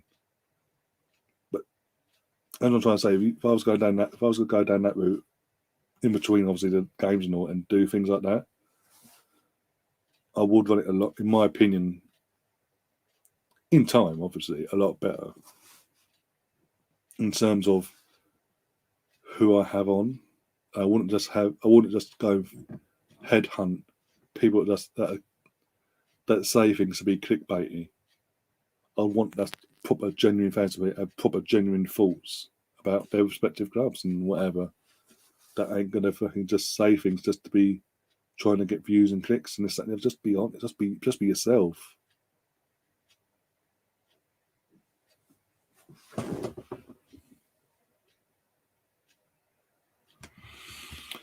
What do you think of the AFTV and Clawchicks? Well, again, obviously new to the channel, so you know me.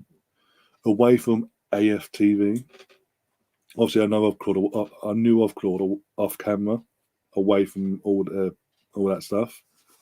So I got to know him away from all that, and over the last 4 years, I got to know him personally, like as a friend, away from all that. He'd been on. He used to come on here every now and then when he could.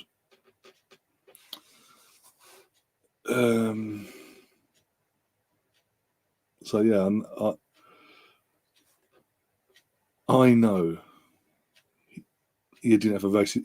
He didn't have a racist bone in his fucking body, and what he was accused of, what was said was taken out of context and twisted in a way that made it look like he was suggesting something else that he wasn't. And Robbie and that lot, more so Robbie because he runs the channel, threw Claude under the bus. All the backlash they're getting from the media and all that, and sponsorships at the time, they genuinely threw Claude under the bus.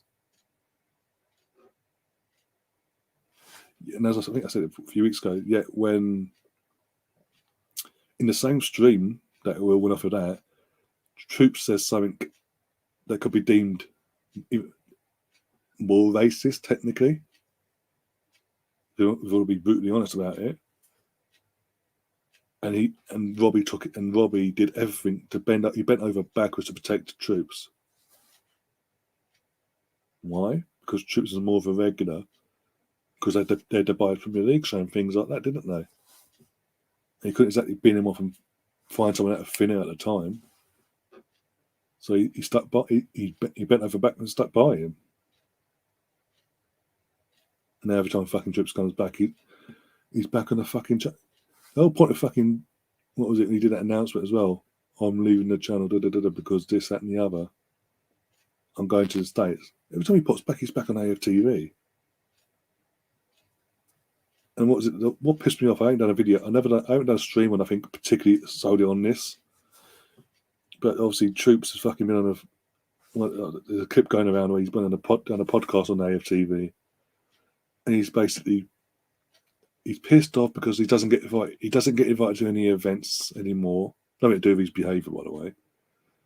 Doesn't get invited to any events anymore. Even when he became one of the commentator guys for the street football and FIFA, he didn't get invited to the main event of that. He had to pull strings and do a madness and all that crap. And then he literally goes off on a tangent about that. I didn't even get a free copy of the game. Like, are you fucking for real? You're taking the piss. So you're just in it for the freebies, basically. That's what you're getting pissed off because you're not getting freebies to go to events or get stuff. And then goes on to say that he himself makes the club relevant. Fuck off. People come up to me and said, Oh, I support the club because of you. If they're supporting a club because of a particular individual that's on the internet, they're not actually doing anything. They're not actually, when they decide to support this club because that individual going and doing the research of what the club they decided to suddenly support, they're not a fan of the club then. They're a fan of you, but they're not a fan of the club. They're just saying to get on your fucking in your good books.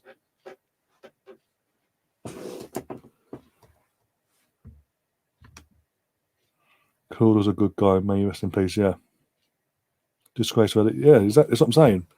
And as I said, in that same stream that he got, it all kicked off with what he was accused of being racist, basically. Like right near the end, Troop says something that could be deemed technically even more racist than what Claude was being accused of. Yet, as I said already, Robbie bent over fucking backwards to protect Troops and make sure he didn't get beamed off from the channel. And as I say, why was that? The Buyers Premier League show. Is a full-time regular off the channel.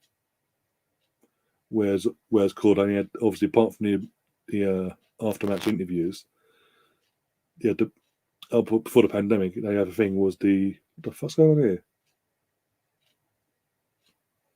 BBC having a meltdown by the looks of it. Naturally, they're starting up again.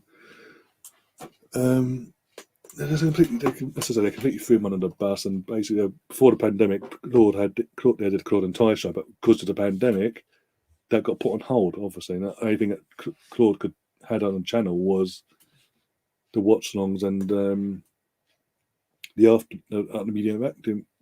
interviews afterwards. So it was easier to sort of push him to the side, so we say, and it proved it. Yeah, and it when obviously Claude passed early in the year, Robbie's suddenly, oh, I love Claude. I did anything for, even though we binned him off, we did what we did, and this, that, and the other. I was always there for him. Was you bollocks? You threw him under the bus, and then you left him to fucking take the brunt of the fucking full force of the fucking internet, basically. Knowing his mental health issues as well over the years, you did that to him. So in that sense, I have no. That's what I say. When it comes to, again, that's another reason why I don't go anywhere near that channel in particular anymore. I know people off that channel that have been on my channel as well. That again, away from camera, I've got to know and know they're not like that. But like the way they're perceived to be by other people on social media. There's something like lead judge, Turkish lead judges, Kenny Ken, Graham. Again, they've been on the channel as well over the years. Lead judges even recently was on a few weeks ago. But I think now. Literally the game, just for the season started, he was on. What a one-on-one thing with me and him for about an hour or so. And we every now and then when I've got time to contact him, I'll reach out, and obviously we chat away for a few hours here and there. But again, because I'll get to know these people away from, I've seen them and I get to know them away from the cameras of Robbie's cameras and all that. I know the sort of person they really are, and this, that, and the other. I don't take the word of a complete stranger on the internet and things like that. And there's others, again, that I've got to know, not got to know, but I've got to see or in and around that area, so we say, that are completely up themselves. I think they're the big I am. I'd love to. I'll be honest. Again, Ty's one of them. Again, he's harmless. He's fucking harmless as fuck. But for whatever reason, he just goes on AFTV. He not long just done the social media thing for Claude Pass and all that. He jumped on that, and because there was obviously a lot of fake accounts, so he jumped on and set up some social media accounts. But I have no doubt he'll be more than welcome on any Arsenal or football YouTube or podcast like set up basically. And they'll treat him a lot better than what he gets treated over there. But for some reason, he wants to stick with them and show loyalty and all that. And that's happened before. That's right, fair enough. But again, well, when I go to the home games, where I sit, I'm literally like 2 rows behind him. And again, we chat every now and then as well. He's a good guy and all that. He doesn't deserve the way he's been treated recently by Robbie and all that. Doesn't deserve it. So, but what can you do? You can't fucking force someone not to be on a fucking channel. They've got to make it. He's got to make his own mind up. He wants to be there. He wants to be there. It's what it is. But yeah, Troops is, as I said, Troops is one of them. It's just the fame has quite literally gone to his head. He does believe, more so since he's gone to the States, he believes he's the big I am. He's gone fucking tenfold. And I can't be asked for people like that.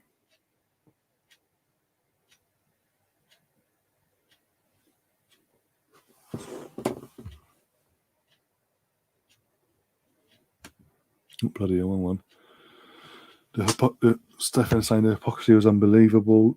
They used Claude and his vulnerability. Yeah, that's what I'm saying. Exactly, that's what I'm saying. It is well documented publicly with Claude's mental health and all that. And he literally got thrown under the bus and left for the Wolves to sort of feed on him basically, and Robbie and all that sort of outside that mind, you deal with it on your own, mate. They've got nothing to do with you now. Oh, but we tried to send him to this course thing, but he didn't want to go. No, you tried to force him basically because it's sponsorships and all that. But when it comes to Troops today and something a bit risky, oh no, that wasn't racist at all. We've spoken to the people that kick it out and this, that, and we spoke to them people and they said that's completely fine.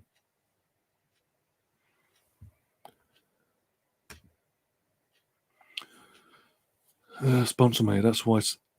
And then sponsors don't care about racism. They only care about their reputation and what money and good PR. I think educational apology would have meant a lot more and had a good outcome. Yeah. But hey, he's such a like he's he literally is 100% genuine. Even if you go and watch it, I don't know if you're subscribed to his channel. If you go and subscribe to his channel, what you see on how he is on his own channel is how he is in reality. He's not a character. He doesn't play up to the camera. Neither does as I said, because I've got to know these people. Graham's Graham as well. Again, how you see him on the cameras for obviously what was it, the same old Arsenal before it became non-existent, and obviously his stuff on AFTV. How he is on that is how he is in real life. Turkish, that is the same, and it does. None of this never gone to his head. He does what he got. He does what he does. He has his own channels. Again, here's his own channel, as you know, and yeah. And he was the other one. Kenny Kane as well, stand-up guy.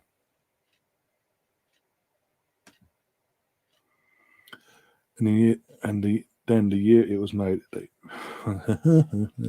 One sec. And then the year it was made, it way worse to put him under the bus. Yeah. Yep. I think Ty is pretty. I'm getting that tired, bloody hell. He's paid pretty well for his time. Yeah, but if that's the case, in the sense of, when I say that that's the case, if allowing a group of people to constantly put you down and talk down to you like a piece of dirt and all the everything that does get chucked at Ty. Everything that gets chucked at him via the likes of Robbie, especially during the Euros, as we said, I touched on this channel before, the fucking alcohol situation. He doesn't drink alcohol. They try to force him to drink alcohol, things like that. If if what makes it all better and sweetens the deal is literally a bit more money in his pocket, you can't help that. You can't help him then, can you? You can't really say anything. You can't really help and say like, what the fuck, basically.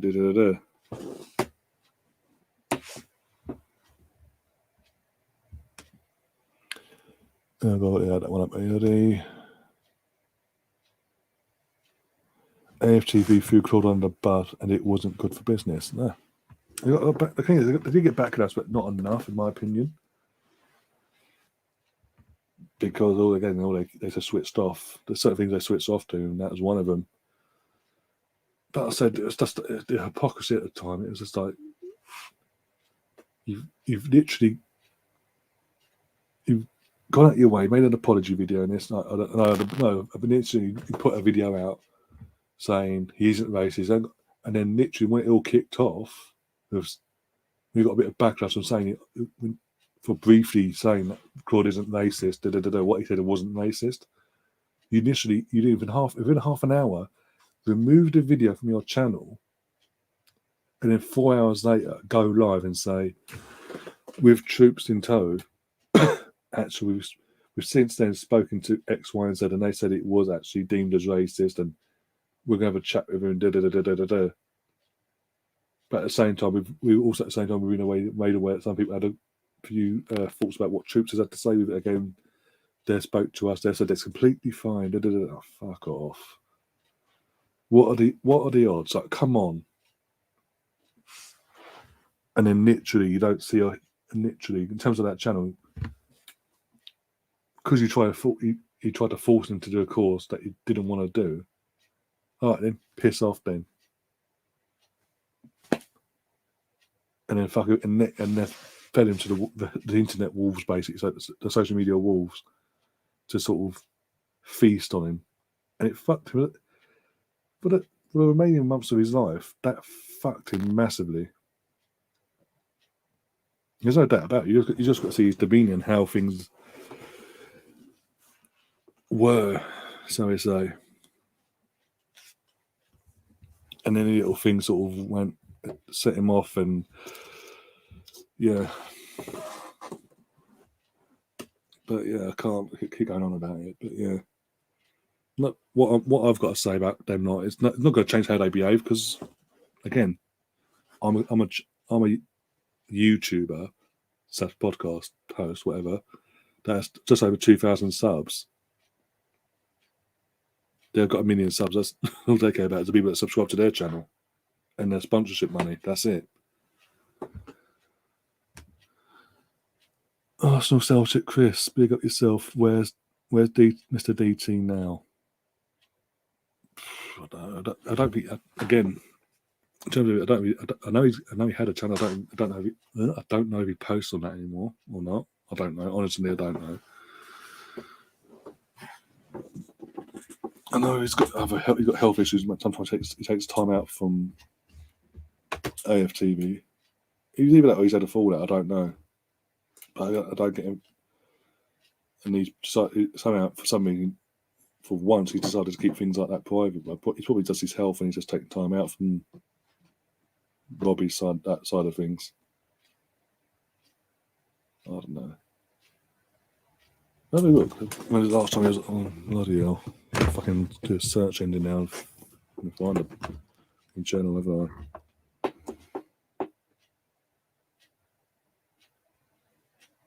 Bloody hell. What?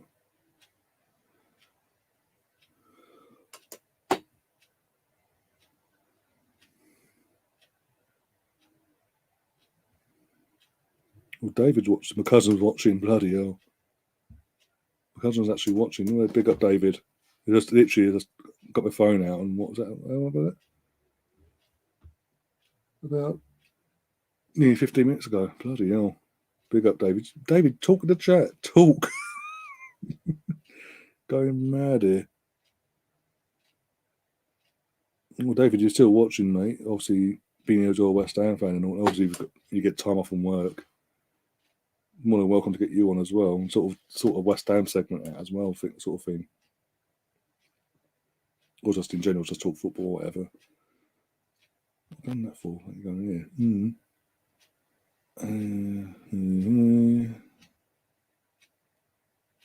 No.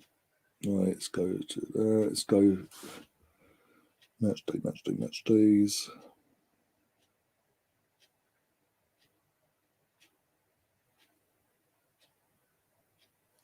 Right, you got match days. So Brighton away is the last one.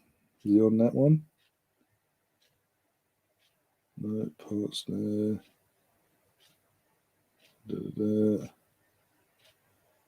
Nope. So North London Derby was the one before that. Oh, 1.5. Yeah, you know what I'm saying. Tie. No. Nope. It's been for a while.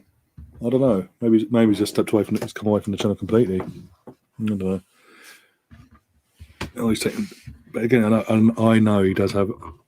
Again, it's documented publicly. He has health issues. Maybe he's just got a bit. He's taking the ill. He's taking time away from it all to get better, to get himself better. Maybe, I don't know. Tom at Laguna Talk is up himself. If you don't agree, you are blocked.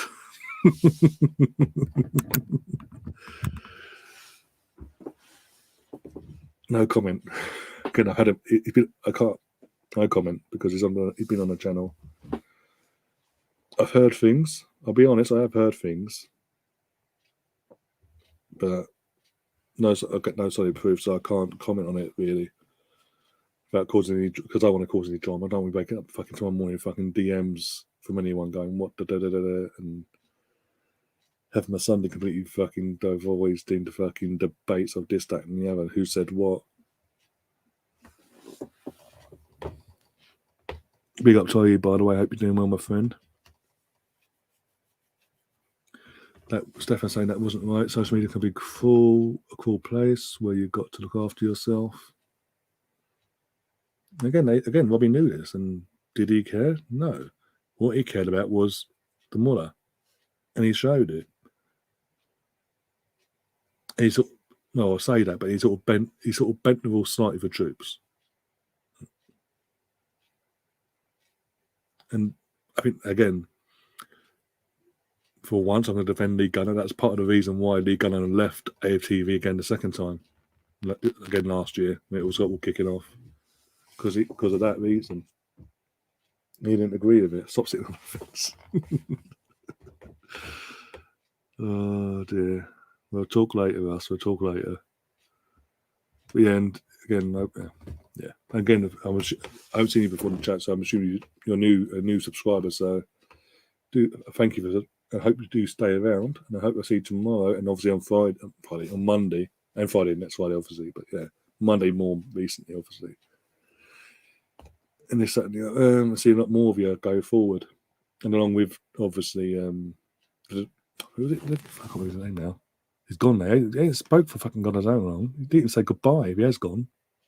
I mean, my cousin's watching me. He ain't even said hello. Gary, that's it. Gary's up there to say goodbye. Dave's just sitting and watching me. Hi, Dave, by the way, again. Not bad, mate, but not looking forward to the winter in England. Does my head in. Oh, you're talking to a Dave. Oh, okay, no worries. What the fuck? I didn't mention the fucking weather. But yeah, in terms of that, we'll talk later. And obviously, the game's like there's all about fucking top 10 bollocks now. More non again. That's again. It's not even a theory. It's well known. What you're just saying there. More non-Arsenal fans watch AFTV than proper Gooners. Says a lot. And initially, when they first started the channel, we obviously as a fan base we gave it a chance, and obviously as I said, for me it was like a year and a half, and I thought, yeah, it can't be asked. Obviously, I knew, as I said, because I was getting to know of doing what I was doing in Periscope at the time and all that, build up myself to come on to do YouTube and all that. I got to know the likes of Kenny Ken and all that anyway, so I'll go and even Kenny Ken took a bit of time off from the channel and all that, but I get to know the likes of Kenny Ken, Lee and Graham and all that off camera. So always, if they had obviously after every game, I go, if they have any if they'd go and have an interview, stick around, see, obviously say hello to them and all that, but quick chat beforehand, then piss off.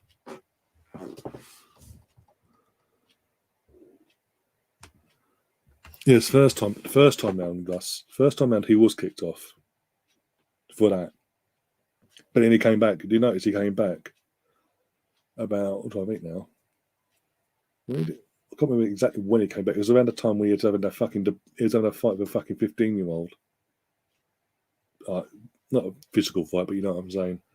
But yeah, originally he was on the channel. He got kicked off because of the AFT, obviously gloating after the Europa League final about making money and taking the piss out of Benjamin and all that,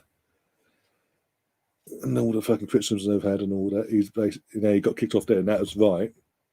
But then he came about, I can't remember how long afterwards, but they did have him back on.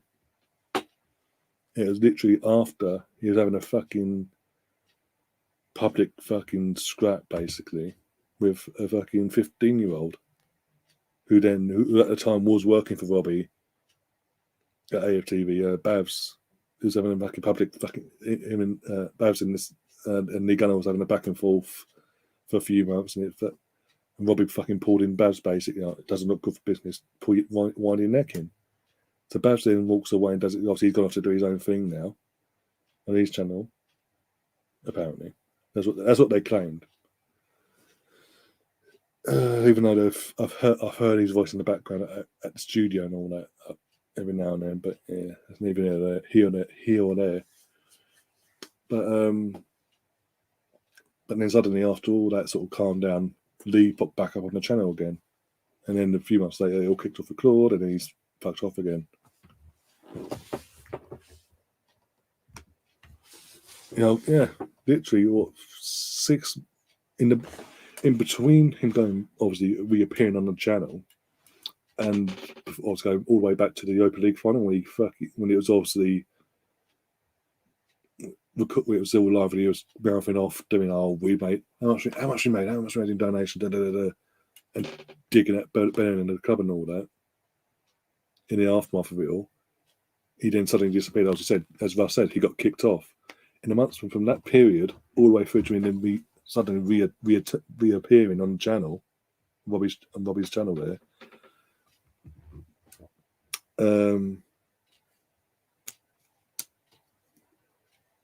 He literally got into a spat because it was with the kid that was meant to have ended the stream, and he basically from literally the minute he got booted off from AFTV until he came back, he was like, "You threw me under the bus. You set me up." Sorry, what?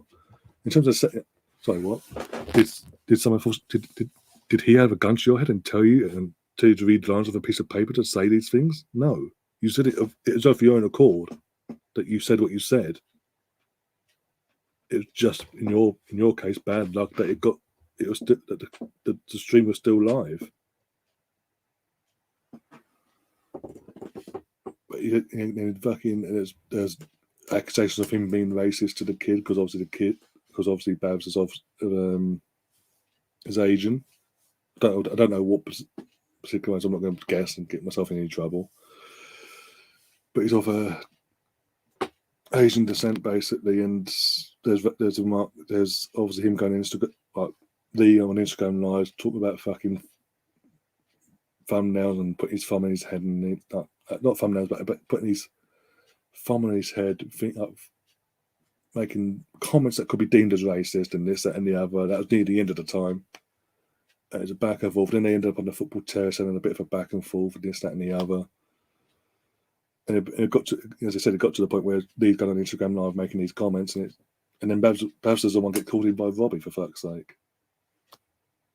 Because obviously Lee was nothing to do with the channel, and then all of a sudden when Babs thinks, you know what, enough's enough, you're not going to back me, I'm walking away. Suddenly Lee appears back on the channel.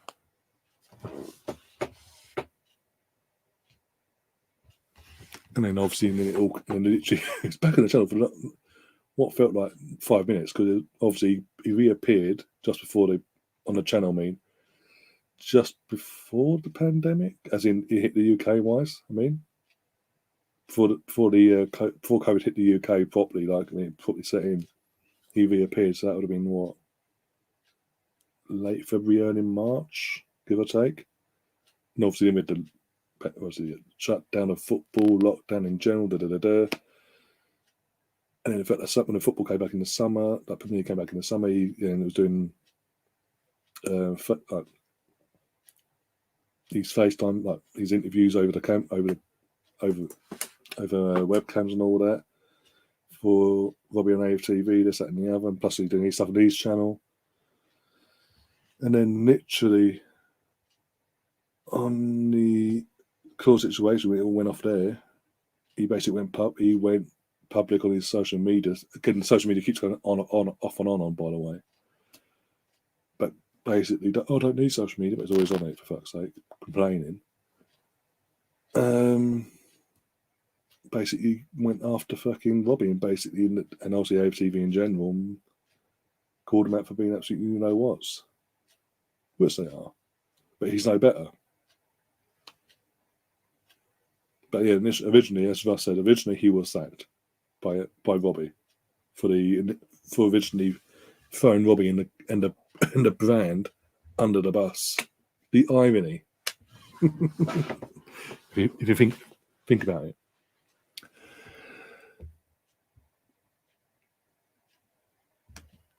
I always love YouTube when people make proper fools of themselves. No, luckily, touch wood, I haven't got. As far as I'm aware, I haven't come that close yet to do anything stupid like that.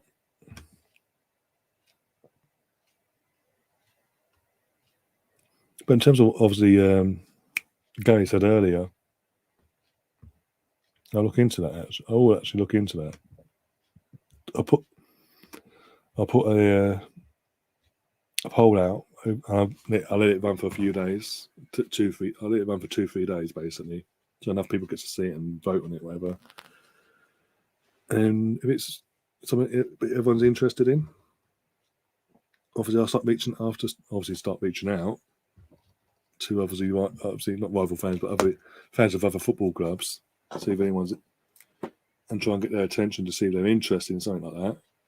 And once I do, I can then schedule that around the Arsenal stuff that I do on the channel and all that, and do like a week, a different team every week, or I'll sort it out. Basically, I'll sort it all out and schedule it in around the Arsenal stuff as well, and we'll go from there. Basically, as I said, I may be able to convince Gabe, if you're still watching, mate, I'm going to try my hardest to convince you to get your ass on it. As you're a West Ham fan, so why not? Obviously, when you're not working, obviously. Oh dear. How are we doing anyway? Let's have a look. How we're doing. Oh, not too bad. 12 likes. The views could be better, but it is what it is.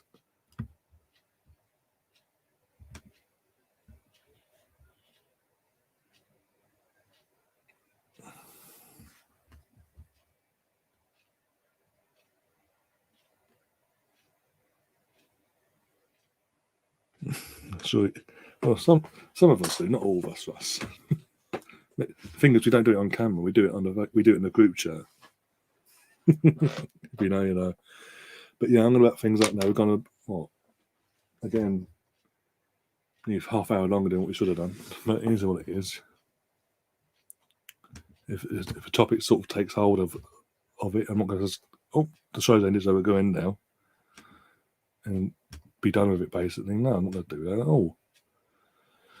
Oh dear, but hope you guys have enjoyed tonight. There's been a bit of drama with Gary, obviously Gary coming in and saying what he had to say and almost blown my mind, some of his comments, but we got there eventually. We come to a mutual agreement in the end on things. Don't worry about the views, mate. The chat is good. I'm not worried about the views. It's just obviously, because this is what was it yesterday?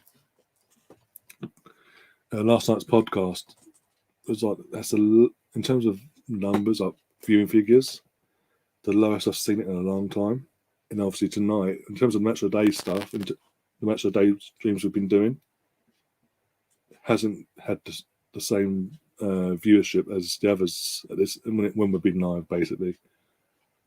But it has sort of kicked on a few hours late. We get a couple more hundred pop up here and now, every now and then for the next X amount of hours, and this, that, and the other. But yeah, as I said, we're back tomorrow. I'm not going to do any live when the games are actually playing. I'm not going to do watch-alongs for the games when they're playing live. Because there's only 2 games. I'm doing a match of day 2, a match of day 2 reaction stream tomorrow night. So I'm going to save everything for tomorrow night.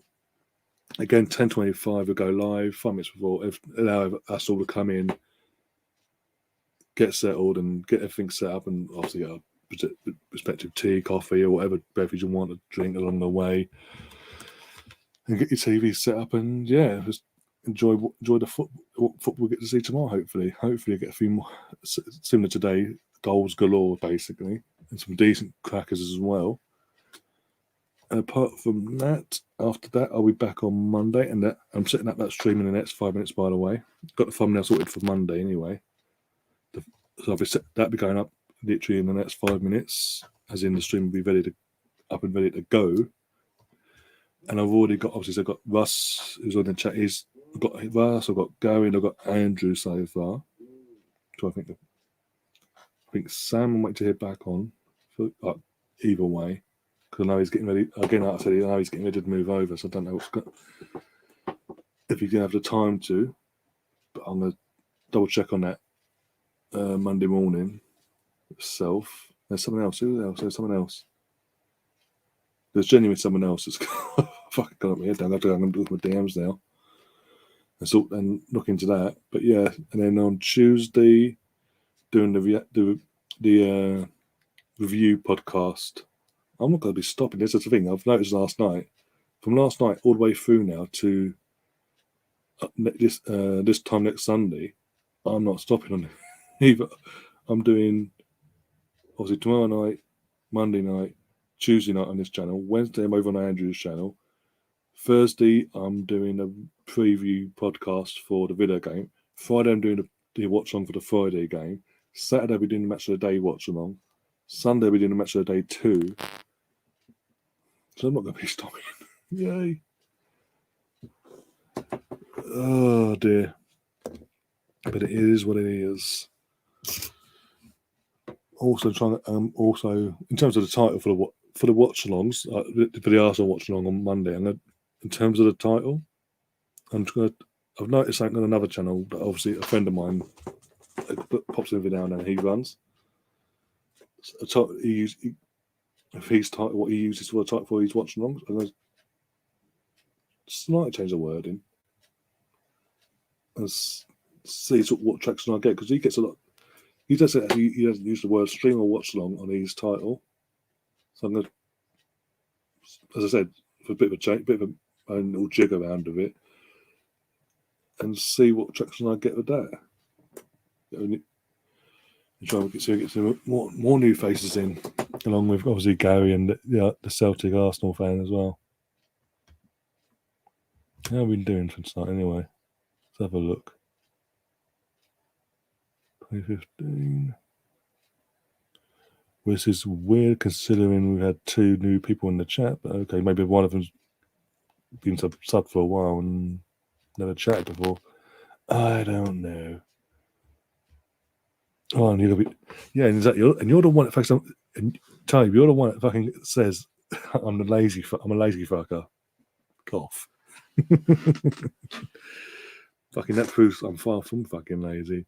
The graft I put in, not just to my channel, but obviously helping out obviously going on other channels as well, and helping them out and giving them obviously another panelist to come on their channel and all that. Oh dear.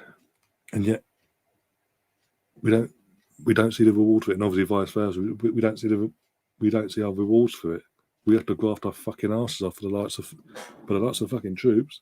Yeah.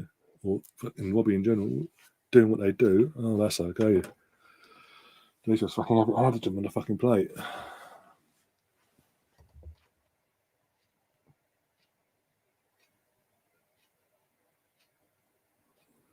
But yeah, as I said, be back tomorrow. As I said, be back tomorrow, 10:25 UK time for the Match of Day 2 reaction stream,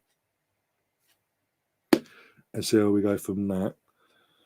And then on Monday, the Arsenal versus Palace match stream. I'll be doing on that. So going live at 7:30, half hour before kickoff. Go for the team lineups and all that jazz, and see how we fare there basically. And then Tuesday, the podcast reaction to Monday's game. Wednesday, I'm over on Andrew's channel.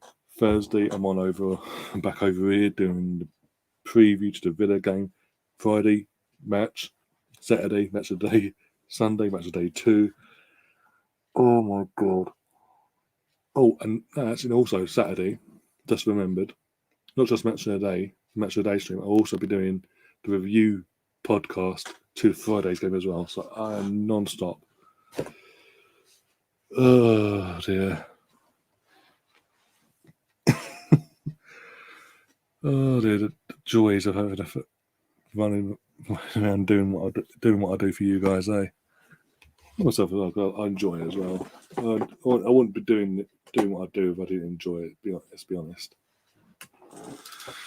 But yeah, as I said, as I keep saying before about things up, if you're new to the channel, do subscribe, do smash that like button, and share the stream around left, right, centre. Because the more interaction you guys do in terms of not just liking and subscribing, also sharing the stream, helps out the channel massively. Because YouTube see that and go, oh, that must be really fucking good, and they recommend it as well, fucking galore to every fucking fucker. Which then gets in new faces, possibly not just in terms of viewership, but in terms of new subs that become regulars, that become interactive with you guys a lot more as well. And again, as I say, from that, they then take that, they then share it with their friends, and share it with their friends, and and it goes on and on and on. From that. So every little helps in the grand scheme of things. But yeah, until then, enjoy the rest of depending where you're in the world, enjoy your morning, afternoon, or lunch. Morning, afternoon, or dinner, basically, evening. I'm talking gibberish now because I'm fucking shattered. And I will see you tomorrow. Same time, same place. Just match of day 10 instead of match of day 1. Until then, as always, up the Arsenal. Come on, you gunners.